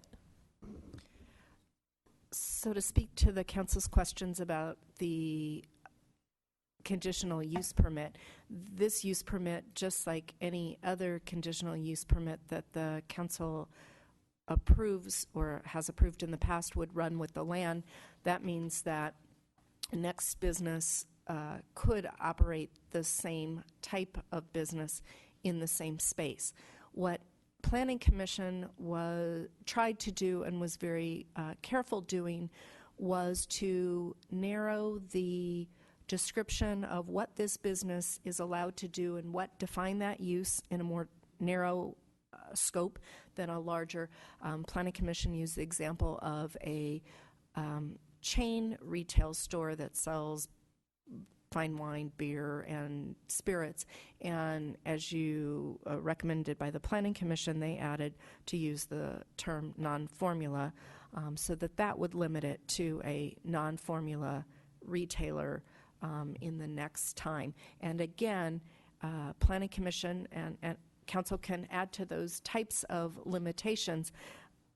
So whatever you add in the conditional use permit and define the use and limit the use is what the next user would be required to abide by unless they got a CUP amendment. Mr. Brzezinski? All right, so, I think the question is, so this could theoretically be a non-formula liquor store at a certain point in time. That would be the potential outcome, even though this is a very unique business as far as I can tell you, extremely unique business. What would be the provisions that we would have to in any way control or contain the next tenant, assuming that there would be a next tenant? And I know it's it's just an odd property because the proposal is supposed to go to some form of residential at a certain point in time. But would you talk about any of the limitations that we could place on this? So the CUP requests approval for a retail wine and beer shop with tastings on property zone CH. Conceivably, council could define and limit wines, beers, if they distilled spirits, limit the number of tastings, require that the store offer certain types or regions of wines or craft beers. Again, I'd almost look to the applicant to help us with the language from not verbally, but from their business proposal. Maybe it's not a beer shop, but it's a craft beer store, or it's a fine wine.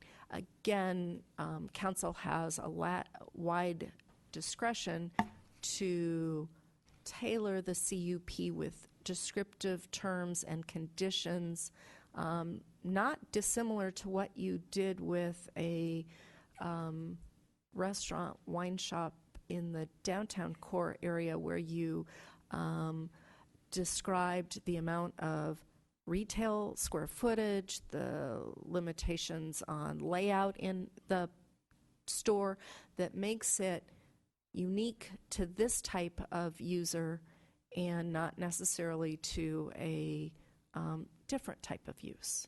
And those are some of the conditions and limitations that council's used on other types of CUPs. Further questions? Mr. Brzezinski. Well, I must admit I'm not interested in redesigning this business or in describing every one of the labels that might be on the bottles. I am very comfortable with what's being presented as a viable and responsible business, has a track record, no reports for intervention by police in their previous experience.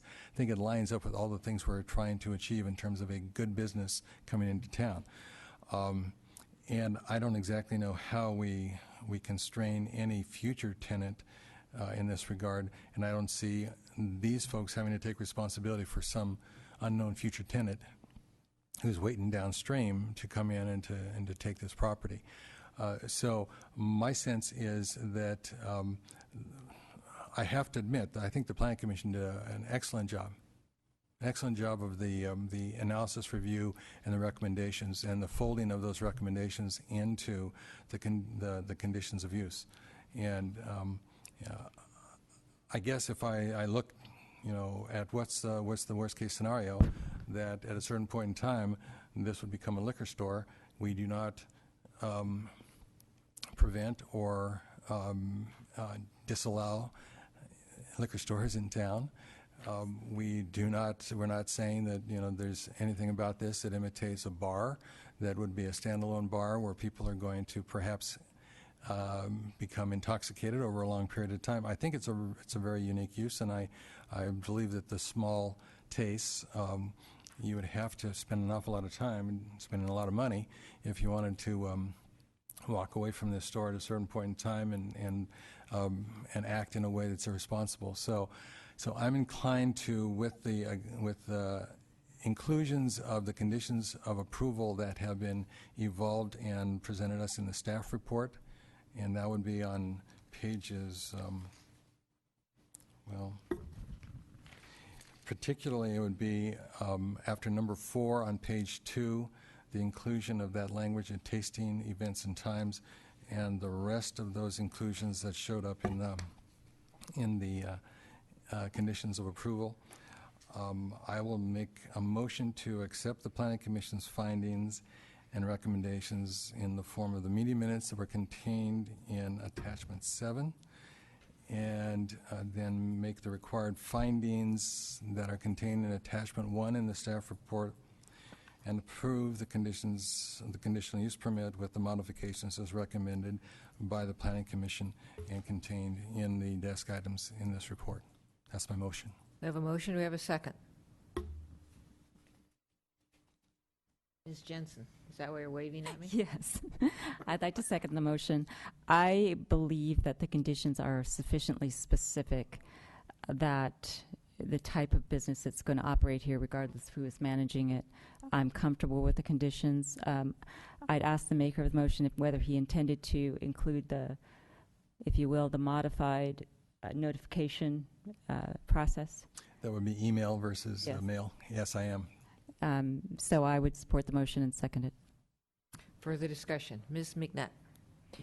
Thank you, Mayor. So a couple of questions on the motion. So it references the desk item, but you're talking about the language, proposed language in item on page 2, item number 4, and item number 5 on music. That's correct. And would the maker of the motion consider making the 2 edits to the boldface in the middle part about the 10 ounces to take out the and between beer and wine and put in 1 day at the end of that sentence? Okay, let's clarify exactly what that looks like. So it would in say each practice. patron shall be limited to no more than 10 ounces of beer or wine or 2 ounces of distilled spirits in 1 day. I am curious if that's what the proposal was. I would be inclined to that. Is there no issue with that with the staff? Okay, then we exclude the word and. All right, hold on. So that's okay with the maker of the motion? Yes. Seconder? The removal of and is okay with the seconder. All right, Ms. McNutt, anything else? And adding in 1 day? Mr. Brzezinski? Again, I hesitate to do too much business plan alteration at this time. Well, I don't think this is business plan. I think this is CUP language. So again, worst case, my concern is, again, the next one would come along and you have 3 tastings back to back. All right, before we go any further, Mr. Larson? Staff did discuss that language with the applicant beforehand, and given it was our assumption it was per day or per visit, we believe that language was to be expected by the applicant. Mr. Brzezinski? Okay, I'm inclined to ask the applicant, but we closed the public hearing. So I'm going to rely on staff on this. And the inclusion was Councilwoman McNutt's, this is per day, is what you're asking? Mm-hmm. Okay. Is that okay with you, Mr. Brzezinski? I see that as appropriate and acceptable. Ms. Jensen? As a seconder, I wonder if it's more appropriate to say per tasting rather than per day. Because as I understand the tasting events, you wouldn't necessarily go to more than 1 per day or be able to. Before we go there, staff, then I'll go to Mr. Brzezinski. The issue is tasting versus day. A suggestion might be per public tasting. Mr. Brzezinski? I think that would be more appropriate. Ms. Jensen? That's fine with the seconder. All right, Ms. McNutt, did you have anything further? Well, I don't think it actually addresses my concern because, again, I'm not talking about this business. I'm talking about a future business and per public tasting. So they have a tasting scheduled at 2, at 3, and at 4. So all of a sudden you've got three public tastings and 3 times 10. So you got 30 ounces of Vera wine. Or 6 ounces of distilled spirit. I don't actually know how much that is. I don't know if that's enough to And get you drunk or not, $150 a tasting. for this All business. right, let's not get into The reason why I'm saying this is basically, I do see this as part of the interference with the business plan, and I am not that concerned about, given the description that they forwarded us of their business, I'm not that concerned about what is the potential outcome for this acting as an opportunity for some irresponsible behavior on the part of either the individuals who are tasting or the business owners who are monitoring the tasting. So I would be more inclined towards what we've recommended and what the seconder has also recommended. All right, we have a motion pending. It has conditions to which the motion maker and seconder have agreed. Further discussion. Mr. Brzezinski. No, I'm sorry. I was just scratching my nose. Good. Further discussion. Hearing none, all in favor? Aye. Aye. Opposed? Aye, yeah. Aye, that was a reluctant aye. We don't have those on the agenda. Motion passes unanimously. Good luck.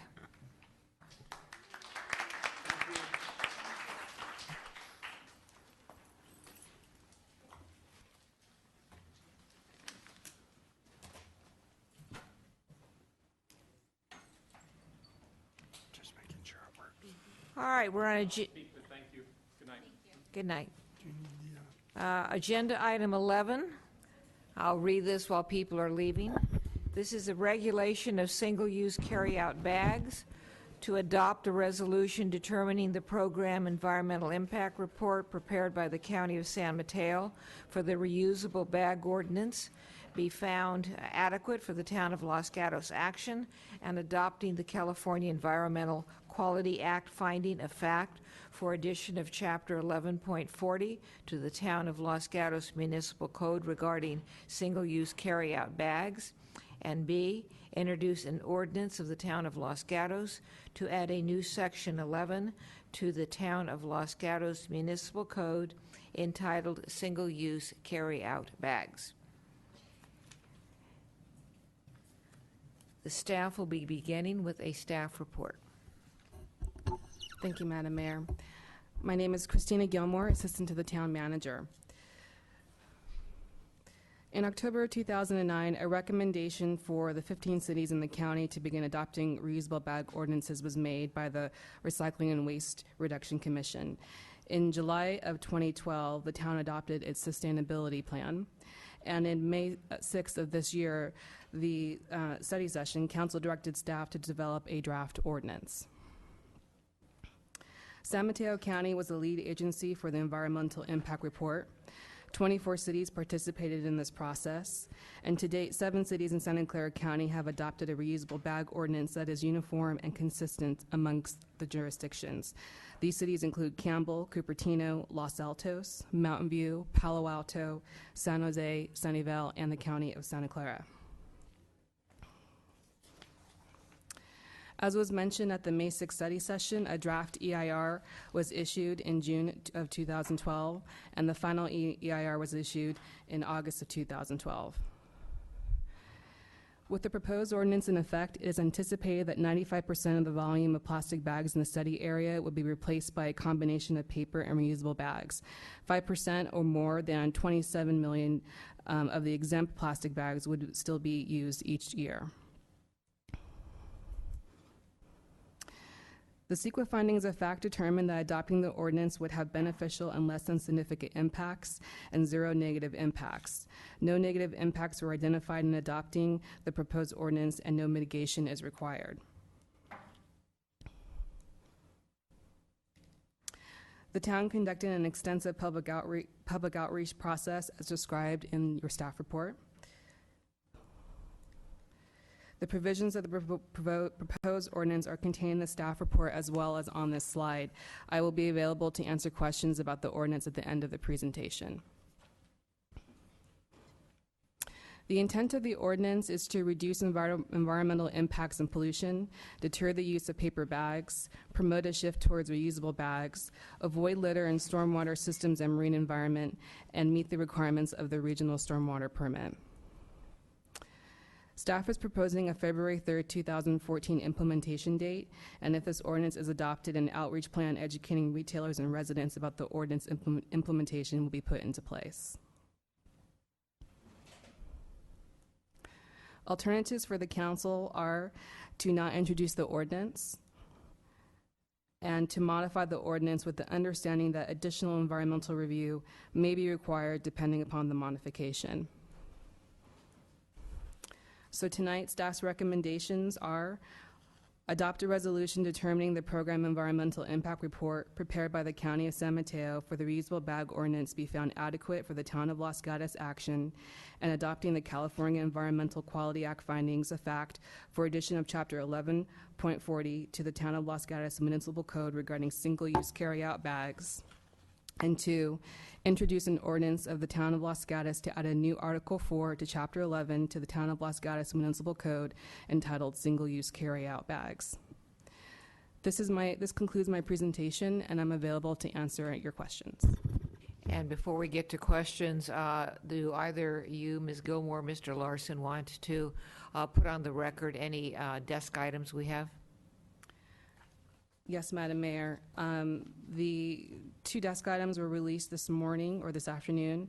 The first is desk item A with additional questions from the council regarding the item, as well as additional public comment that was received through 12 p.m. this morning. And then the second desk item is desk item B, which amends the ordinance title to read Ordinance of the Town of Los Gatos to add a new Article 4 to Chapter 11 to the Town of Los Gatos Municipal Code entitled Single-Use Carry-Out Bags, as well as an additional piece of correspondence that was received before 3 p.m. this afternoon. And there was an addendum distributed Friday with additional public comment. And maybe we, I think, have item on our desk dated August 16, 2013. Was that already included from Save Our Shores? Or was that a new item? The letter from Save Our Shores, I believe, came in after 3 p.m. this afternoon, so it was not included in the desk item. Okay, thank you. If all members of the council received it, though, this can serve as acknowledgement that it was part of your consideration. Thank you. All right, first thing, questions of staff. I see no questions of staff, and so I do have a number of cards, and you will each have 3 minutes for your presentation. Some of these are not quite clear to me how we are going to proceed, so I'm just going to call the name on the card. The first card is Ellie Sandman and Ella Chovkowski. So I assume you're coming together and you will have 3 minutes together.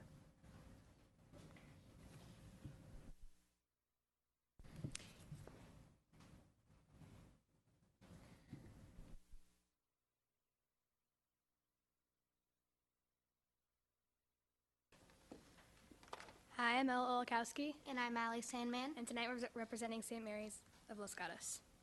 And we have a plastic wrap for you. Plastic, plastic, no, no, no. They should be chatting on every talk show. Us crazy humans use too much. Can we get rid of it? There's no such. It's filling up the ocean in crazy slow motion, causing a heck of a commotion.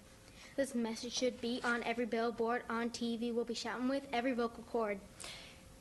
It's in our bloodstream, it's in a disguise. Use a microscope or use your God-given eyes. Don't you cry, don't you throw a fit. You're God's child, do something about it. What's the solution? How about a substitution? We got something pretty persuadable. It's biodegradable, spider silk, paper, or something fresh. Think it with our minds. Minds is in our flesh.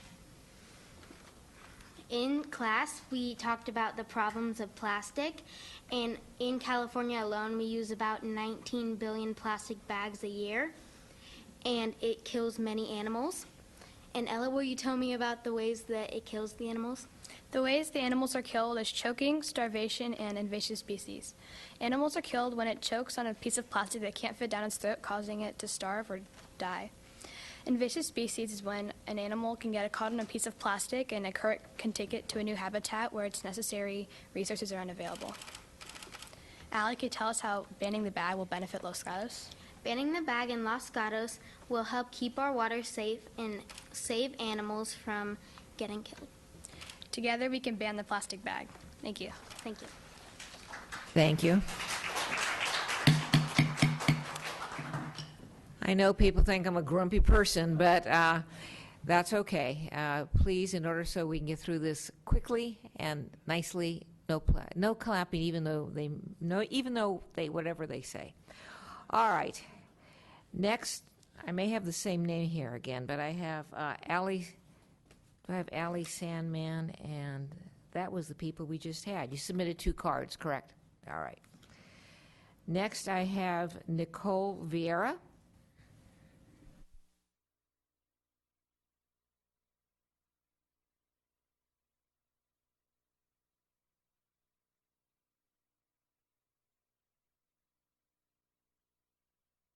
Hello, Town Council. My name is Nicole Vieira, and I currently live in San Jose, and I'm currently a student at St. Mary's School. I have actually prepared, I won't be talking this presentation. Plastics can be found all over the world. I will be presenting a visual video. Enjoy.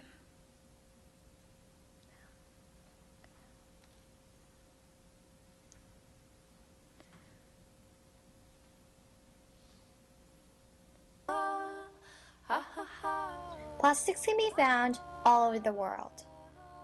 We find plastics at home. We find plastics at school and in our lunches. As helpful as plastic is, it still has problems. See this plastic water bottle? See this plastic bag? Bottles and bags like these are called single-use plastic. They can be only used once and are usually thrown out. Still, we do not make that cut. We choose not to remove. Most people think they are putting their plastic in the recycling bin, where it really belongs. We choose not to remove one part. We do not make that. But only 7% of that plastic is recycled each year. The rest of that plastic is usually thrown out, but in the wrong place. It usually ends up on the ground, like in this picture. Usually, if they are left out in the environment like that, they end up in storm drains, running to the ocean. After running through the storm drain tunnels, the plastic finally makes it to the ocean. This is where the real problem is. Animals live in the ocean, and they can possibly die from eating plastic. Our collective situation, since we continue and continue and continue and continue and continue. Since we continue and continue and continue and continue and continue. It suggests there's species-wide madness, or something quite different. But we can stop plastic pollution. Here's some helpful ideas to get you started on stopping plastic pollution. First, bring your own reusable bag. Then, you can also use your own reusable water bottle. You can put reusable containers in your lunch instead of plastic bags. Get involved with organizations like Monterey Bay Aquarium and Save Our Shores. Together, we can stop plastic pollution.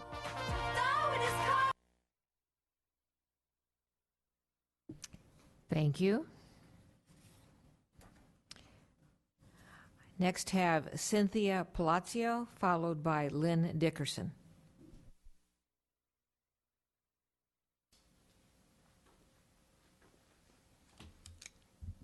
Madam Mayor, Council, and City staff, my name is Cynthia Palacio. I am the Senior Analyst in Public Works at the City of Mountain View.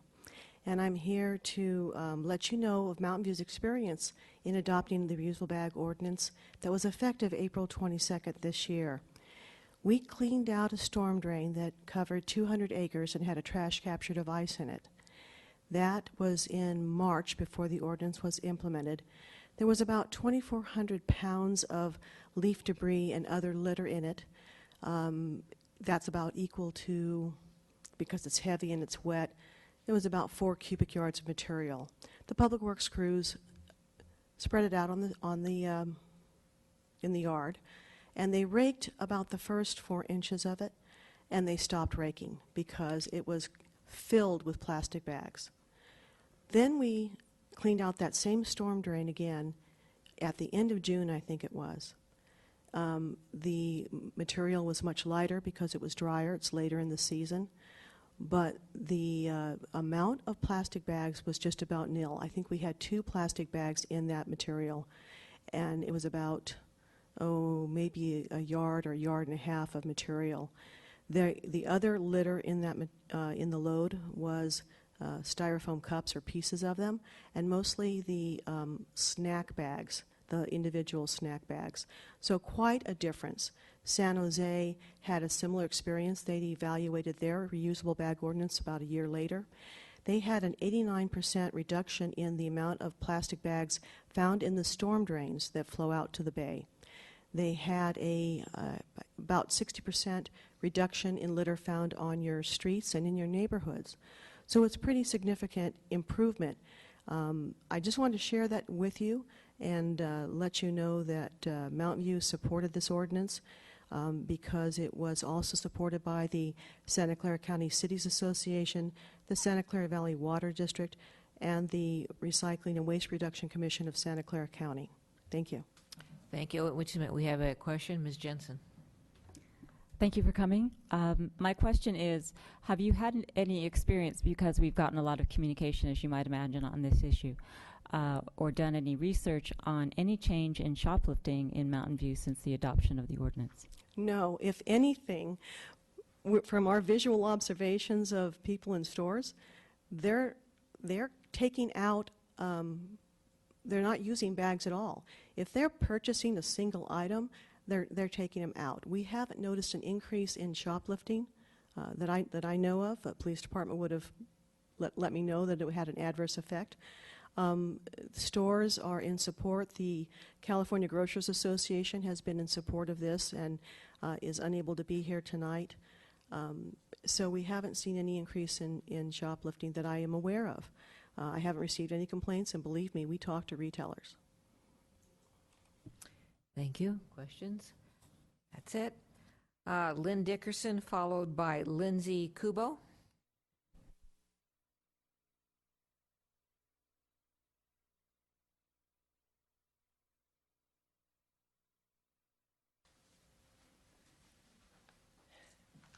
Good evening, Madam Mayor and Town Council. My name's Lynn Dickerson. I've been a almost 30-year resident of Los Gatos. I've been a teacher at St. Mary's School for, this is my 20th year, and I've been teaching science for 10. If you haven't guessed already, I've brought some of my students along tonight because I think hearing from the next generation is probably the most important thing, people you could hear from. I know when I was young, my mom was a recycler, one of the first to do recycling of newspapers. I saw all your bins out there. Look how far we've come. At that point, my dad used to say, "What are you saving papers for? Get rid of them." No.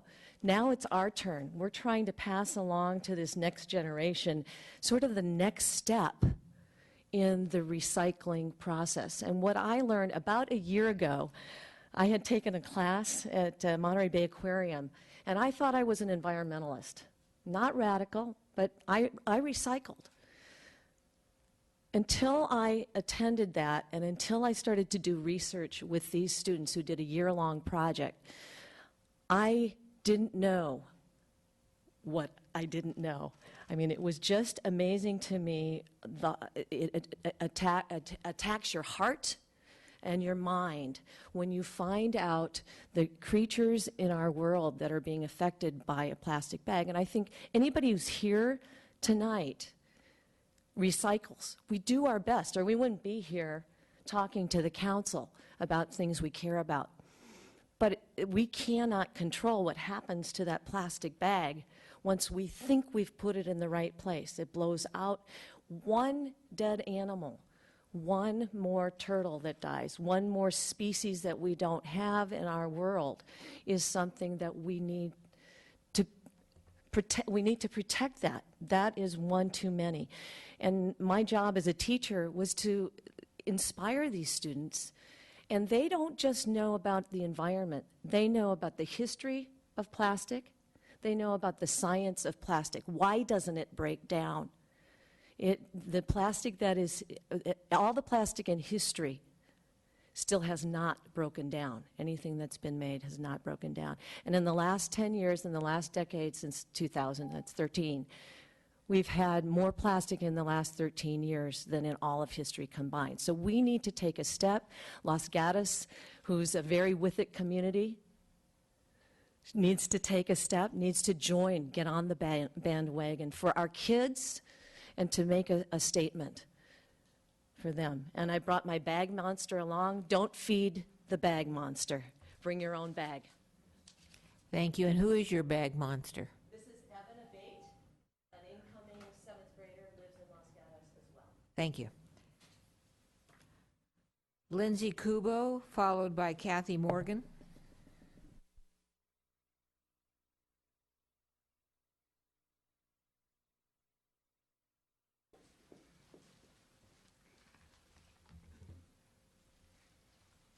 Hi, I'm Lindsay, and this is Rosalie.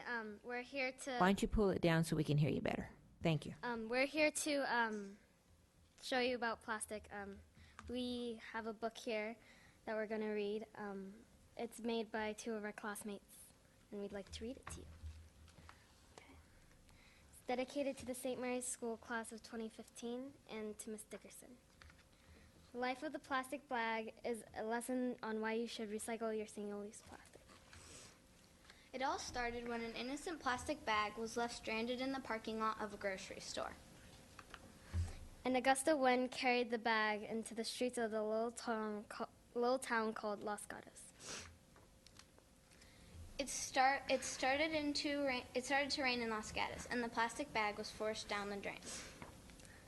The water in the storm drain carried the bag to the Los Gatos Creek, and the journey began. The Los Gatos Creek carried the plastic bag to the San Francisco Bay. After the long journey through the San Francisco Bay, the plastic bag drifted under the Golden Gate Bridge and into the Pacific Ocean with all the living organisms. Suddenly, a fish spots the plastic bag out of the corner of its eye. It mistakes it for food. He eats the plastic bag and soon starts to choke. The fish dies from eating the plastic bag and washes up on shore. That is the sad end of the little fish, but not the plastic bag. It gets picked up by a blast of wind and is dropped out in the ocean, where it is spotted by a large seabird looking for a tasty jellyfish dinner. And the story, unfortunately, continues.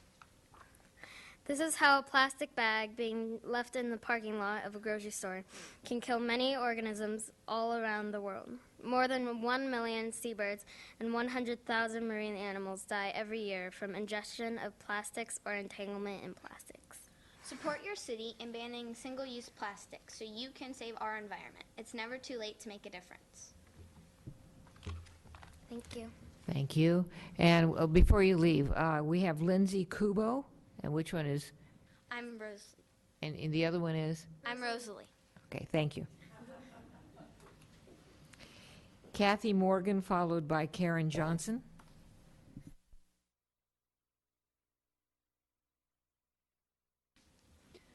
Kathy Morgan, 142 Wheeler Avenue. Before speaking tonight, I decided to do more than just state my opinion about bags that are used once and then a few times recycled, but mostly just thrown away, to make this long journey that they vividly described. So I went online, and I know that you must have been bombarded by facts, and by facts that are contradictory. Two of them that stuck with me as especially forceful were from an organization called One Bag at a Time, because I had thought that the plastic bags were made from petroleum. I wanted to know if I was right. Apparently that is true, that 8 to 10% of our total oil supply is used for plastic bags. If you took the bags one American used in a year, he could drive his car an extra 60 miles. And the second claim I was interested in was that the bags are okay, they're good to use, they're fine to use because they're 100% recyclable. From the Clean Air Council, I learned that 100% recyclable does not really happen in real life. That they're fraught with complications and difficulties and glitches so that it doesn't come out nearly 100%. It costs apparently $4,000 per ton to do that, but the bags are only sold for $32. So we're wasting a lot of money, we're wasting a lot of oil, we're wasting a lot of lives of these innocent marine animals. And I would hope that for the present and the future of Los Gatos, including the future of these people right here, including bag monsters and other wonderful creations, that you approve the ban on plastic bags. Thank you. Karen Johnson, and then Joseph, looks like Sue or C.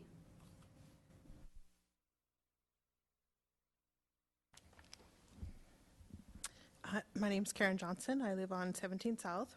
I saw someone in the Los Gatos Library with a Grow Greener bag, I believe, and I Googled that and then found info on the website and then found more information about the meeting that was held in July. Someone at that meeting made a point in favor of plastic bags, saying, oh, what are you going to do now? You are voting on this and telling me what to do.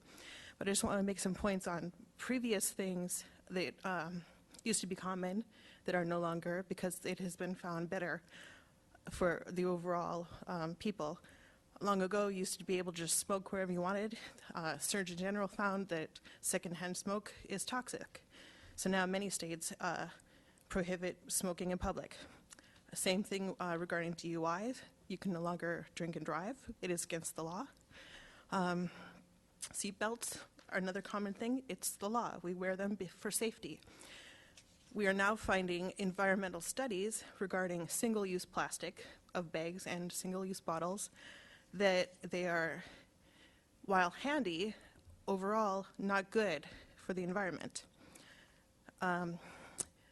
Another example is like the CRV, California Redemption Value. We pay for that when we buy our soda, and some people just choose to put it in their weekly curb, or some take it in and get the money back. 11 states currently have that. It should be all states. The current bag ordinance needs to happen. There are so many reasons why. It costs millions per year to protect the wildlife in the oceans from this happening. Last year's in San Jose, with a lot of people put their recycling in a plastic bag and then just put it. They don't realize the bags get caught in the machinery. It stops the recycling. Last year in San Jose, they estimated $1 million spent on repairs. Over 267 species have been scientifically documented to be affected by plastic bag debris, like what the children were talking about when they go into the storm drains and out into the ocean. Currently, there are San Francisco supervisors that are calling for a statewide ban on single-use bags. The single-use grocery bags are used for just minutes, but end up causing permanent pollution problems. I encourage you to vote yes for this, and I hope that all plastic bags will be no longer used, just paper bags only. Thank you. Joseph Sue or C, followed by Dean Peterson.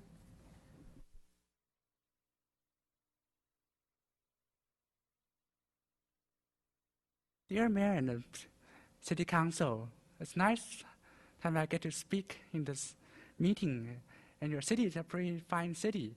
But I feel that it's finer than San Jose because of a number of reasons, but the most important reason is actually the city actually listens to the people, unlike San Jose, which is an interest. And I believe in government for the people, not opposite way around. Yes, I know no matter how good a proposal is, I think the people have to approve it first. It's just like how grocers in Los Gatos only last ones to ask paper or plastic, not just give whichever is most frugal for them. Give them a choice. The city should give people a choice as well. I know last year the city knows that the businesses and residents don't want the idea, especially don't want the fees on non-plastic bags. So the city said, if anyone is going to do this, it's going to be a state. I don't know why the city would be changed this time. But I know before you make an ordinance to take people's rights and choices, you give residents a say. And then I know last time in the bag meeting, 10 out of 14 people spoke up against the idea, especially about not just the ban, but the fee on non-plastic bags. I think people should have a right to use non-banned items, just like anything else in the ordinance has banned. Like when we banned styrofoam, we should be allowed to use biodegradables or other containers without restrictions. I mean, when does Los Gatos have set prices in a private store before for anything? Your city will be otherwise perfect if you listen to residents, not just special interest groups, which often give biased information. I know that in San Jose, the data is actually pretty flawed because it shows that between 2010 and 2011, before the bag ban, actually the bag litter reduced the same amount. So it's probably something else that reducing, such as bulldozing the homeless encampments this year from Guadalupe River and other creeks.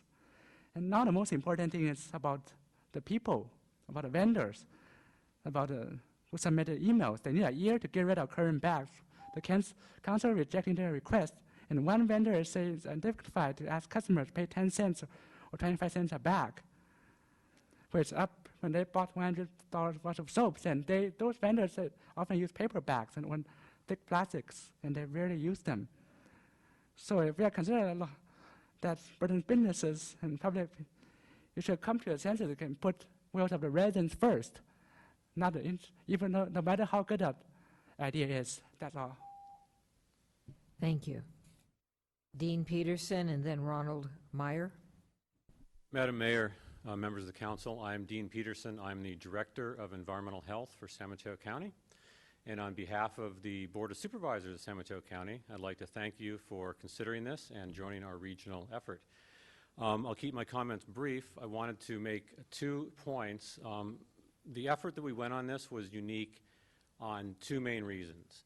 And these reasons are not only because they were unique, but they're important. It was unique in the fact that we went regionally, that we went beyond the county, invited other cities to do it. The reason that that is such an important process is that the state was trying to do this at the state level, has unable to be able to do that. We feel that we need to be consistent amongst this for businesses, for the public, and so regionally having a similar ordinance is very important. The other unique and important aspect is the fact that this was one of the first bag ordinances and efforts led by a public health agency, and that was Environmental Health Division within San Mateo County. Many others have been either environmental groups or city manager groups or other type of individuals. And because of that, we were able to vet out not only the environmental issues, but also the public health issues. And we feel we have presented to this council and other councils an ordinance that is both effective in protecting the environment and public health. Now I'm here to answer any questions the council may have. Questions for Mr. Peterson? See none. Thank you very much for coming.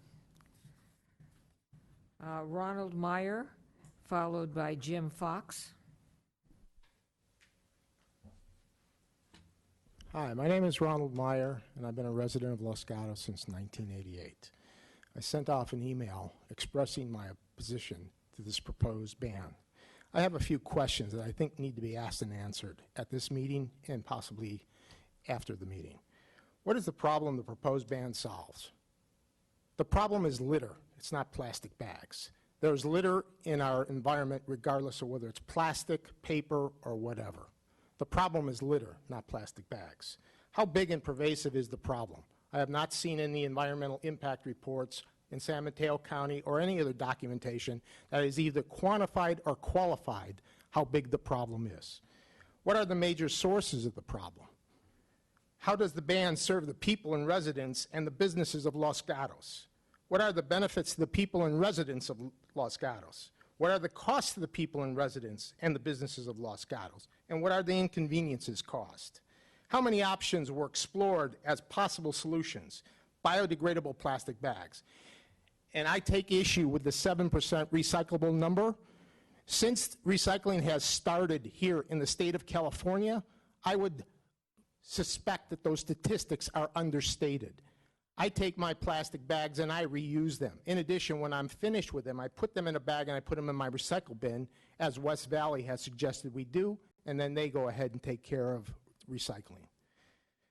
Paper bags left to the discretion of the business, and then how many options have been explored in terms of letting the owners, the discretion of the business, determine what types of paper bags and whether to charge or not to their customers? Why do we need to specify that the bags have to be 100% recyclable? This is micromanagement. This is not what government's about. How were the exempt stores and customers and the categories of stores affected determined? From my personal observations along the Sonoma Lake Creek, Lexington Reservoir, and other waterways in the South Bay, the vast majority of the plastic bag litter is from fast food restaurants, which are exempt from this ordinance. I see Subway, McDonald's, KFC bags. I don't see bags from Safeway, Lenardi's, or any of the other ones that are now targeted for this ordinance. What are the criteria that were used to make the determinations? How does the proposed ban reconcile itself with the role of government as it affects the lives and the people and residents and businesses of Los Gatos? Where in the California State Constitution or the Los Gatos Town Articles of Incorporation allow you to do this kind of stuff? And then how does the proposed ban make the lives of the people and residents and business owners of Los Gatos better? I want to see answers to these questions. In addition, I also challenge some of the statistics that were presented by previous people at this podium. Thank you. Jim Fox and then Brad Hunt.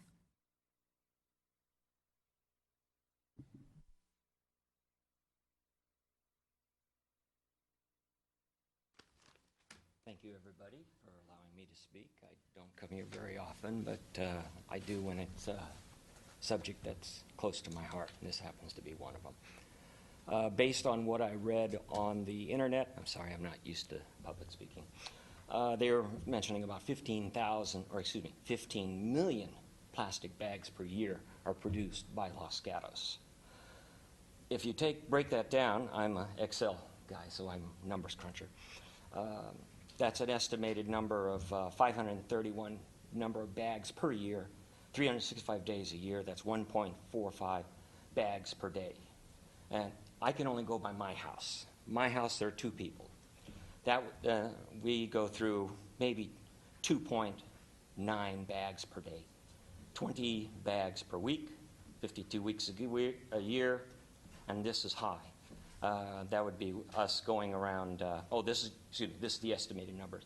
That would be, we'd be going through 1,059 bags per year, if using their numbers, because there's estimated 29,000 on the last census. My actual usage for 2 people is 4 bags per week. 52 weeks a year, that's 208 bags per year. 0 of those bags are litter. Now, their statistics are talking about litter. I'm assuming that when I take my bags to the trash and I put them in the recycling, that our recycling company and our trash bag puts them where they belong. They don't put them in the waterways. They don't end up in the oceans. If they are, then we got to change whoever they are. From the definition, this is a single-use bag. Can anybody think of any other uses that could be used for this bag? This is a single-use bag. I have no problems banning plastic. I have major problems banning paper, which is recyclable. And the statistics that you come out with, they don't work in Los Gatos. There's no way I use that many bags a year. I wrote an article in 2008, and most of it is still true today. Final part of it is, let's face it, the only way to stop the litter is to stop litterers. As a result of the raising of selfish and irresponsible people that don't care what happens, ban them. Don't ban the thing. Don't ban the paper bags. Plastic, if you want to ban that, I can see the environmental impact of plastics. Paper, why paper? You know, I use this paper bag for multiple things. I've got about 30 of them sitting ready to be used. Thank you for your time. Thank you. Brad Hunt, and then Don Williams. Good evening, Mayor and Council members. My name is Brad Hunt. I'm with Save Our Shores. First, I'd like to commend you for how quickly you moved forward with your single-use plastic ban ordinance. I know you brought this up to the council in May, and you're back here in August, so I commend you for moving so quickly on that. To address some of the gentleman's concerns with statistics and numbers, the recycling rate that the young lady cited earlier was actually incorrect. As far as plastic bags go, there was a report put out, I can't remember the organization, but it was 4% that were recycled, and plastic bags are not typically recycled. They're downcycled because of the material they're made out of. San Jose saw an 89% reduction in plastic bags in their storm drains 1 year after the implementation of their ban. They saw a 59% reduction in that litter in their creeks and rivers, and a 60% reduction in their streets. So those are some numbers that you can go by. You can contact San Jose City Council to find out more about that. Observation records show that reusable bags increased greatly following the implementation of the ordinance. Almost 4% of bags were observed prior, 62% after the ban went into effect.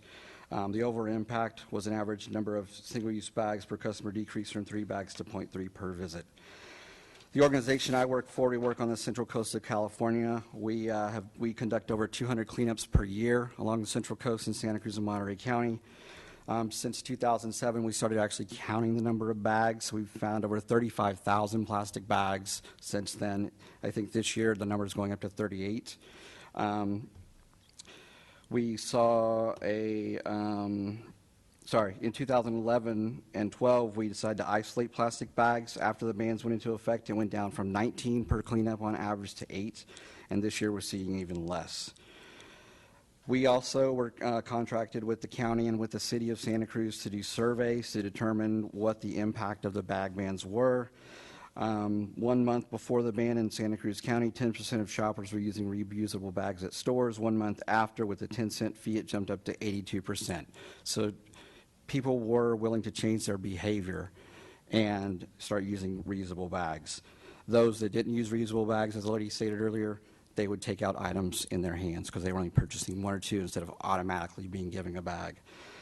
Capitola implemented their ban. Their rate jumped from 53% of people using reusable bags or no bags before the ban to 89% after. In the city of Santa Cruz, 46% before were using reusable bags. After their ban went into effect, 80%. So these bag bans are effective. I'm here to speak in support of that and tell you that they are working. Thank you. Thank you. Don Williams and then Robbie Biller. Hi, I'm Don Williams. And these guys stole some of my thunder, but I'll go over these points anyway. I'm from the Stop the Bag Ban Citizens Group at stopthebagban.com. We're a grassroots group of private citizens from the South Bay cities, including Los Gatos. We care about the environment, but we oppose bag bans as misguided law. I want to just ask several key questions. Have you really considered the serious consequences of bag bans? We know that people do not wash reusable bags, and they pose a serious public health risk. I have multiple stories from clerks at San Jose stores about dealing with filthy cat hair covered bags that get thrown up on the counters all the time. Second, Los Gatos has a beautiful downtown area of upscale stores that invites people to window shop and browse. Are you really going to pass a law mandating that people schlep around armloads of reusable bags everywhere or face financial penalties? This just doesn't fit Los Gatos. Third, as someone mentioned, where's the bag problem in Los Gatos? I think these kids have bought more bags than I've ever seen in Los Gatos in all the time driving around here. 4, have you ever required a minimum fee on a product? And let's face it, the paper bag fees are essentially a tax, paid as a bribe to business owners at the expense of the public. And you wonder why the stores are not opposing it, the big stores in particular, because they're making millions of dollars. 5, why don't you ban plastic newspaper bags? Isn't anyone concerned about the thousands of bags that gets thrown into driveways and gutters every day? I got one this morning. I don't know why. It's sunny today. Why are some privileged groups exempt from the ban? Why does your ordinance require a minimum charge for reusable bags when San Jose does not? So your ordinance differs from San Jose. Some stores in San Jose give out reusable bags for free. The Dollar Tree store does that. So this puts Los Gatos at a competitive disadvantage. And where's your concern about the impact to your citizens? At a time value of only $12 per hour, it costs each family $250 a year to manage, wash, maintain reusable bags, which is over $3 million per year for Los Gatos citizens. I hear these statistics about they cleaned up a few less bags in the streets, but you've got to do a cost-benefit analysis. It turns out to be, even San Jose, if you believe it and I don't believe it, turns out to be $10,000 to $15,000 per bag. You know, the citizens had to pay in order for them to collect a few less bags. And I haven't seen any rates go down in San Jose. My garbage rates haven't gone down. My tax rates haven't gone down. So in your public meeting, over 2/3 of the people opposed the ban, 57% opposed in the Los Gatos patch poll, and 61% opposed in the emails you received, and 85% opposed by phone. So the people oppose the bag bans. We hope that you'll put it to a vote of the people. We're qualifying an initiative to repeal the bag ban in Campbell, and we'll do the same in Los Gatos if you don't put it to a vote of the people. Our side asks for you to let the people vote. The other side doesn't. They want you to force it on everyone. Thank you.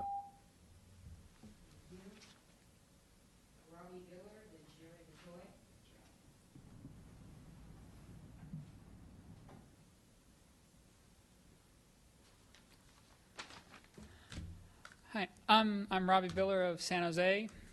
I attended the earlier meeting on, I think it was the 25th, and one of my questions was, what do the vendors at the farmers market think of this? I believe I asked Christina about this, and she said that she was remiss and she would investigate it. This sparked my curiosity, and I decided to just conduct my own little experiment, and I went to the farmers market, as I normally do as I was shopping, and I asked most of the vendors what their opinion would be on the plastic bag bans. And I asked them if they would support an exemption for the farmers market, and I have collected pages of signatures from vendors here. I have over 24 signatures from over 22 separate vendors at the farmers market. That's a lot of vendors there. This is a farmers market in Los Gatos. There's not hundreds of vendors. I don't have an exact count of the vendors, but that is a lot of the vendors. And they do not like the bag bans. They would support an exemption for the farmers market. I personally use several reusable bags at the farmers market. They're very handy for some things, like things that can take abuse, celery, potatoes, and things. If you try to use too many reusable bags with peaches, other soft fruits, you kind of end up with peach jam. It's really easy for that to happen. So that's why I think I use reusable bags where they're appropriate, and sometimes plastic bags are appropriate. And so I also talked to one of the vendors, and he said that he noticed business goes down in places where they have the plastic bag bans. And so if we really think about that, then if we want to prevent people from buying fresh, healthy produce, then this bag ban is a fantastic idea. But if we wish to encourage people to eat healthier, then I think we need to reconsider it. Thank you. Thank you. Jerry McCoy and then Rachel Gibson. I'm Jerry McCoy, 147 Hillbrook Drive in Los Gatos.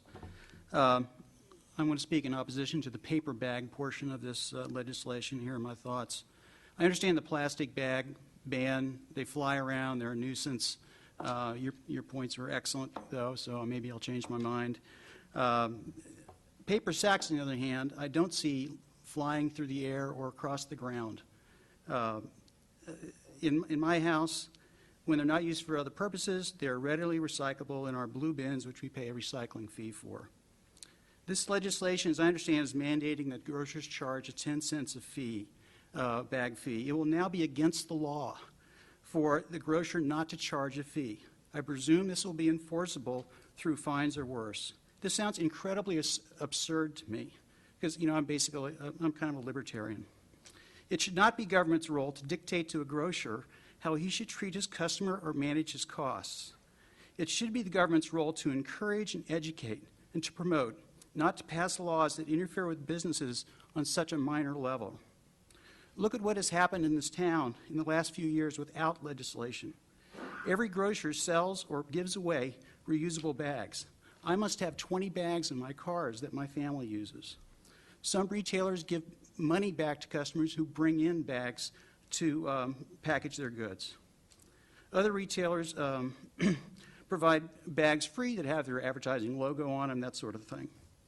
I went to a store today and there's the sign walking in, don't forget your bag. Businesses in this town have already taken action to address environmental concerns. And businesses in Los Gatos, in choosing to reward customers who reuse bags, have taken the carrot approach to modify behavior. The city is choosing to use a stick. Los Gatos can be proactive in reducing the use of paper bags with education and encouragement and substantially achieve the desired goal without this legislation. We have a highly educated and environmentally conscious citizenry here, fully capable of making behavioral changes to improve our environment. And just because the city of San Jose has adopted similar legislation does not mean we have to follow suit. So I expect this thing will get passed, and so in tongue-in-cheek, here's what you can do next.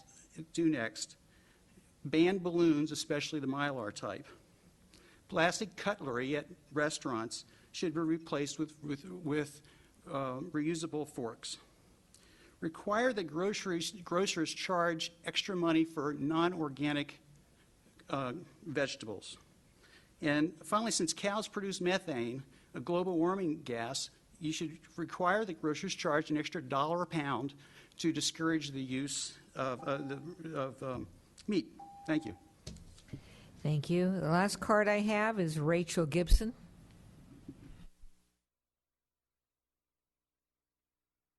Good evening, Madam Mayor, members of the Town Council. My name is Rachel Gibson. I'm with Santa Clara Valley Water District's Office of Government Relations, and out of regard for the lateness of the hour, I'll state simply that the district strongly supports legislative efforts such as this ordinance that seek to reduce the waste coming into our waterways. Consequently, we'd urge you to adopt the ordinance. Thank you. Thank you. We have no other. I have no other cards. All right. See no one coming forward from the audience, I will close the public testimony part of our hearing and look to my fellow council members for questions, motions, ideas. Mr. Vice Mayor. Thank you, Mayor Spector. I have some questions for staff that are not clearly highlighted in the, from what I've heard from the public testimony this evening. And one of those questions is, how do we intend to enforce our retailers to collect this money? How do we monitor them?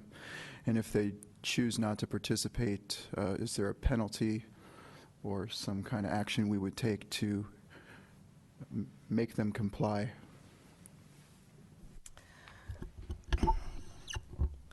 We have included within the ordinance and enforcement section that would assign penalties to any retailer who was found to not be in compliance with the ordinance.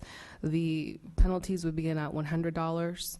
They would increase to $200 and then increase to $500. So our intent is to have the enforcement on a complaint basis only.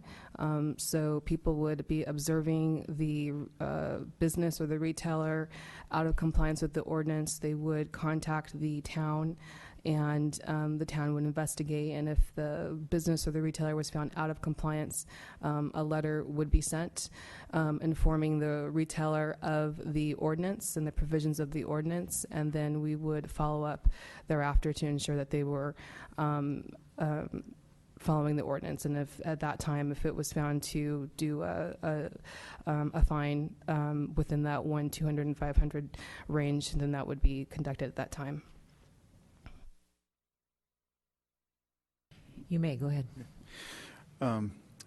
For the people watching at home this evening, how do we classify this charge of the proposal, which is currently 10% for, or 10 cents a bag for paper bags for 2014 and 25 cents per bag in 2015? Obviously, it's stated over and over that it's not a tax. What is it? How do we as a government entity, how are we able to dictate to a business and tell them to charge for a product or for their marketing or for the service they're giving to their customers? I'll start the response, and if Ms. Gilmore needs to add to it from a practical standpoint.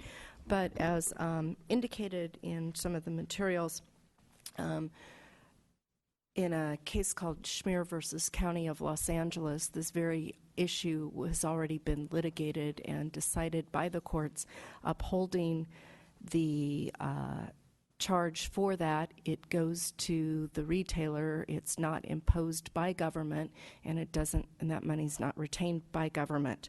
As pointed out during that litigation, the California League of Cities filed a brief in that case, in the Schmier versus County of Los Angeles case, pointing out that there's a long-standing practice for government to regulate private economic activities. For example, government's already authorized to regulate minimum wage, living wages at local levels, rent control at local levels, and certainly at state and federal level regulates prices and even fixes prices on certain goods. Again, we're relying on a court decision that certainly did not categorize this charge as a tax imposed by government. Further questions? Thank you, Mayor. Yes. So there was a court case in Los Angeles that was held, and they had a ruling in that jurisdiction. But when you're talking about things like rent control and various state and federal laws, a local government that tells a business you have to charge 25 cents for a bag, has that ever been done in the history of our town? And where do we draw the line? I think of things like pizza boxes and shoe boxes and hat boxes and all the retailers we have downtown, and you need a package to carry out your item. And we have a lot of folks who come to town and they shop, and they're tourists or even our local residents who they know that they have a choice currently where they can take their own bags if they wish, but on many occasions I think they know that when they go out they prefer not to choose to take their own bags when they're frequenting some of our merchants downtown. So where am I going with this? I guess, where do you draw the line at the local level for when this is like a regional one-size-fits-all plan that San Mateo has put together, this environmental report? Did we do any outreach? I saw your outreach on the screen, but we had, I guess, 739 retailers that were contacted. Have we done any surveying? Because I heard a number of residents here this evening speak, mostly not against the plastic bag ban, but the charging for the paper bag bans. So I guess where I'm uncomfortable with this is what kind of a survey or outreach did we do other than we had one community meeting? How do the downtown retailers really feel about this? I know how the Clean Safe Water people in the Water District in St. Mary's feels about it, but for our economic engine in Los Gatos, how do they really feel about it? How do the residents really feel about it? So in answer to your questions, no, the town did not conduct any surveys regarding a proposed usable bag ordinance. The town did conduct 2 retailer outreach meetings. Both were held in June. We had about, between the 2 retailer outreach meetings and the community meeting, we had about 26 businesses and residents attend those 3 meetings. For the 2 retailer outreach meetings, the majority of the retailers who attended the meetings were in support of the bag ban. A few of them did have some concerns specifically about how to itemize the charge on receipts. A few of our more higher-end boutique stores had a concern about the ability to market their businesses using bags. But we did find in our anecdotal conversations with the businesses, several of the businesses already have bags that comply with the provisions in the ordinance, in that they are 40% post-consumer waste, they are 100% recyclable. Some businesses already provide reusable bags, such as bags you can find at high-end retailer stores like Lululemon or Whole Foods. So for the most part, the businesses were supportive, and once they understood that they wouldn't have to necessarily trade out their stock, several of them were very happy with that outcome. So as I mentioned again, there were a few businesses that did have some concerns. And another concern that the businesses raised, for the businesses that would have to trade out their stock, they were concerned about the implementation date and having enough time to go through their current stock before the proposed ordinance went into effect, and they had to order bags that complied with the ordinance. Thank you. Okay. Other questions? All right, I see no other questions, so do we have a discussion, motion? Mr. Vice Mayor. Thank you, Mayor Spector. Personally, it sounds to me like the majority of the people who spoke and wrote letters, plastic is the real culprit, and a ban on plastic bags could be something that should be considered. However, I have an environmental impact report that is very one-sided, so I'm not too sure personally if that's a fair step at this point. I think I'd like to see 2 sides of an argument. I feel like this is being led regionally by lobbyists and some organizations, and I feel like a good amount of the people in Los Gatos may not be aware of what this is, or if they are aware, they've already taken steps on an individual basis to make choices about how they package their groceries and things. So I don't really know where to go on this thing, other than I can say that I think the majority of people are against plastic. I think the majority of people are probably against charging for paper bags. And just knowing from what my family does at home, I can say that 16 million bags in Los Gatos every year is it's an estimate, and it's a high estimate. And I feel like the data in the report is flawed. So because of that, I can't support the acceptance of this environmental impact report. So that's kind of where I stand with that, and I'm interested in hearing what the other council members have to say. Further discussion, motion? Ms. Jensen? I respect Vice Mayor Leonardis greatly, and I respect his opinion on this. However, I think because something is led regionally does not mean that it's a bad idea. I think we had a study session. We have reached out to the community. I think people are accustomed to the plastic bag. rules and regulations. I don't know that we'll lose business in Los Gatos. If you go to Stanford Shopping Center, for example, you pay 10 cents for a bag. If you go to Valley Fair, you pay 10 cents for a bag. I do a lot of free advertising for various businesses by carrying around my bag with their logo on it. So as a business owner, I would imagine that that may be actually a benefit. I think the environmental impact report that Los Gatos agreed to participate in is fairly thorough. I have had information from various organizations. Santa Clara Valley Water District provided information regarding plastics in our waterways. We have a sustainability plan that we adopted in Los Gatos, so I would be uncomfortable as a council member not following through on action items that we voted on to accept and promote in our community, one of them being a plastic bag ban. So I would be interested in what other people's opinions are and what the discussion is. I'm not particularly comfortable going forward with the motion right now unless other people want to weigh in. So, but that's where I am on it. Thank you. Anyone else? Mr. Vice Mayor. Thank you, Mayor Spector. You know, regarding banning plastic bags, I mean, I can see justification for that.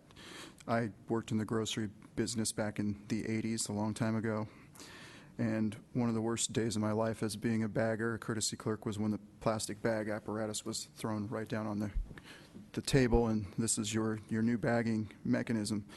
And since that time, I've always wondered, why did this thing arrive? You know, why was it invented?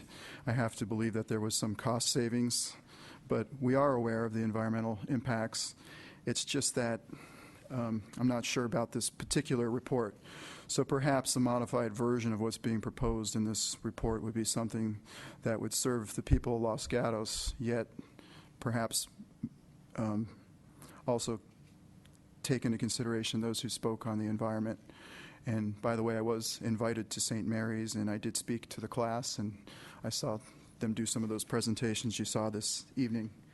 So I wanted to disclose that. Thank you. Thank you. Mr. Brzezinski. Thank you, Madam Mayor. My wife has a stack of designer reusable bags in the back of the van,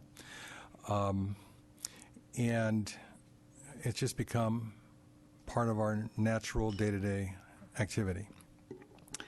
There isn't any maintenance that I notice, anyway. So the estimates of the dollar amounts that would cost our family in a year to maintain a collection of bags, to me, is not borne out, at least in our situation, since we're doing anecdotal reports of personal responses. I notice that we are becoming more and more aware of the environmental impacts of the things we do in life. I very much appreciate the fact that our young people are studying and becoming aware and stepping up and saying, look, maybe in your generation, but not mine, we're not going to let this keep happening. And sometimes the kids lead the way. And sometimes we can get really stubborn in our adulthood and think that what was is, you know, what should be. My sense is that we need to move forward. I think the San Mateo County Environmental Report was right on. Okay, no question. To me, as I look at it, as I read it, it's spot on. It's not biased in any particular way. It's not driven by special interests. I think my reading is it's a thoroughgoing, standard environmental report. Now, there are people who have a position that's in opposition. I respect that position. I just say, as I read it, that's not what I see. That it's certainly something that we need to regard. We went to cooperate with San Mateo County because we felt that we did not want to act on our own, to create our own environmental report. You know, and San Mateo stepped up and said, we'll do it, and there are a number of cities in our county, and our town decided to go and to benefit from the San Mateo environmental studies. I think there's a real value to congruence and consistency among the 15 cities and towns of Santa Clara County.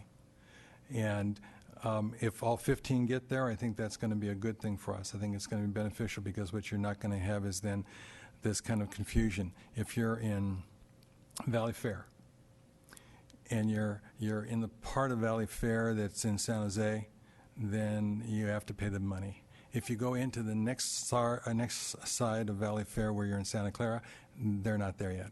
And so it is, it's kind of an odd situation to be in. I think that to move in this direction is the right thing for us. When you look at the language and you really wonder if people have really read this, for example, one of the bullets says, allows retailers to provide protective bags for produce, meat, prescriptions, live fish, and so forth and so on. I wonder if those folks down at the farmers market knew that when the question was asked.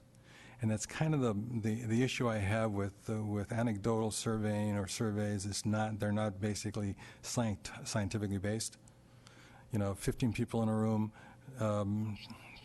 10 said no, 4 said yes.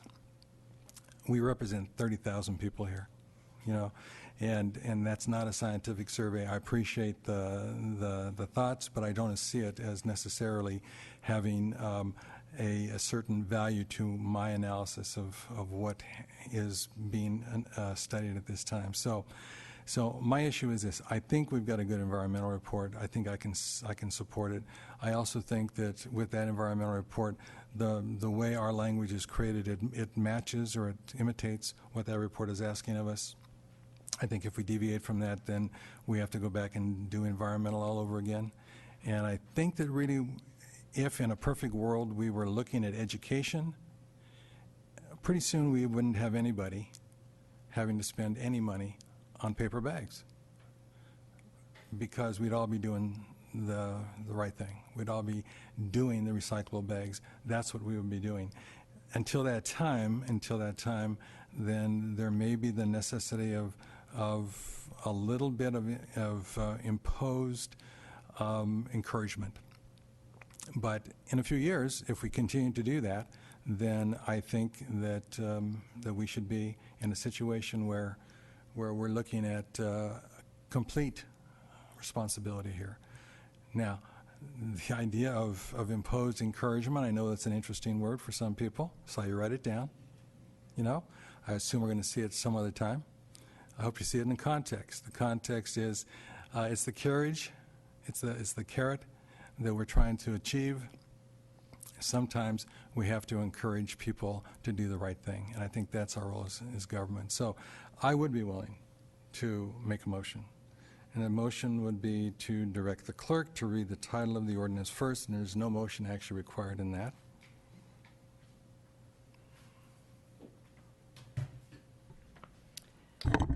Introduce an ordinance of the Town of Los Gatos to add a new Article 4 to Chapter 11 to the Town of Los Gatos Municipal Code entitled Single-Use Carry-Out Bags.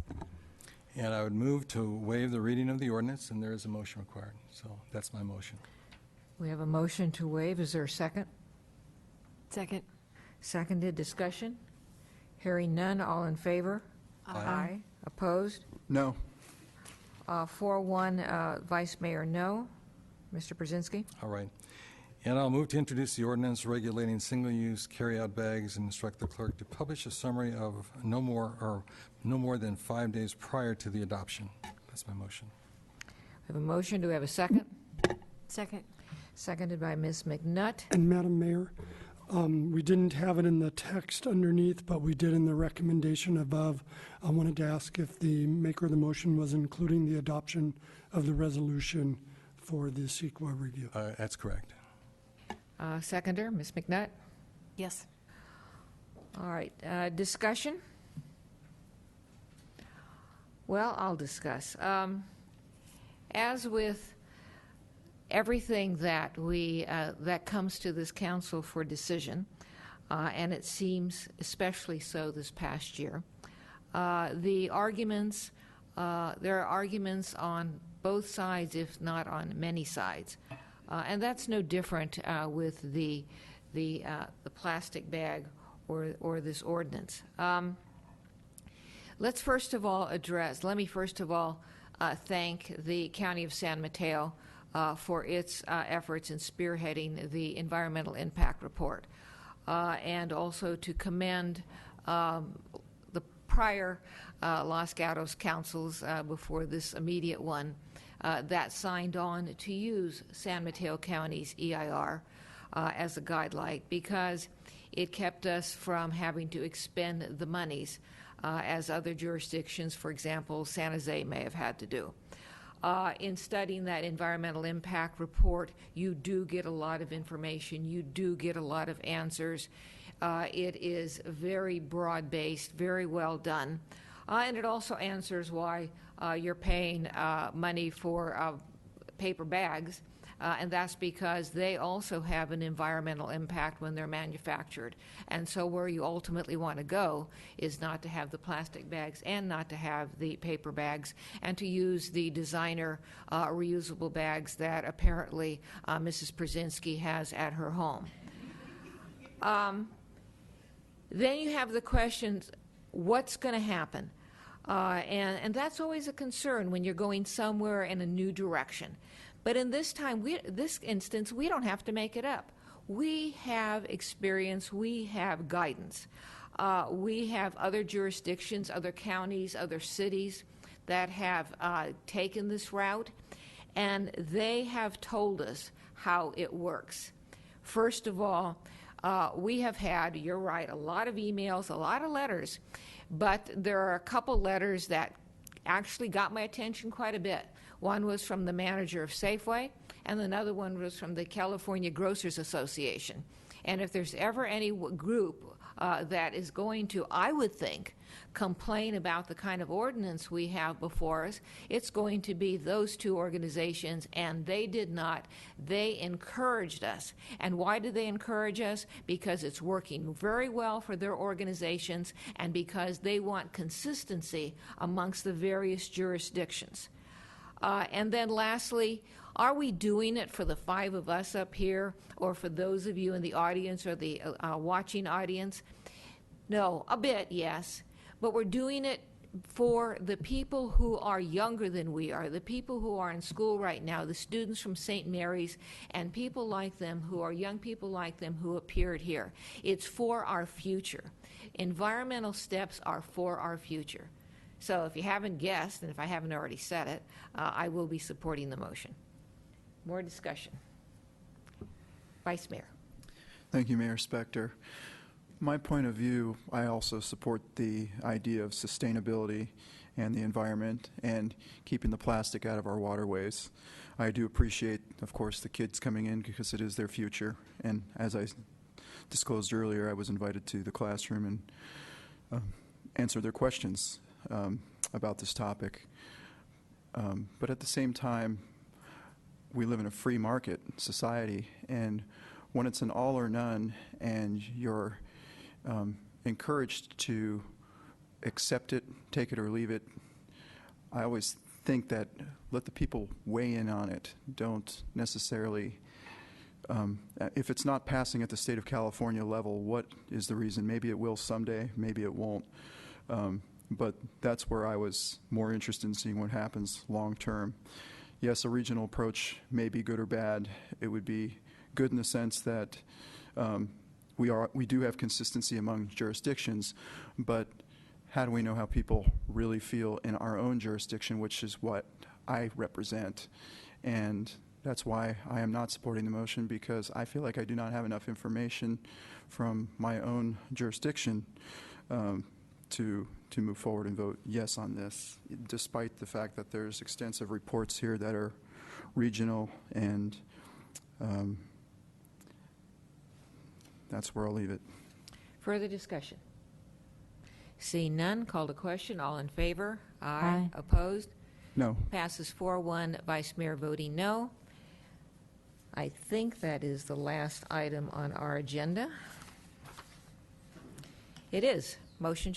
Meeting's adjourned.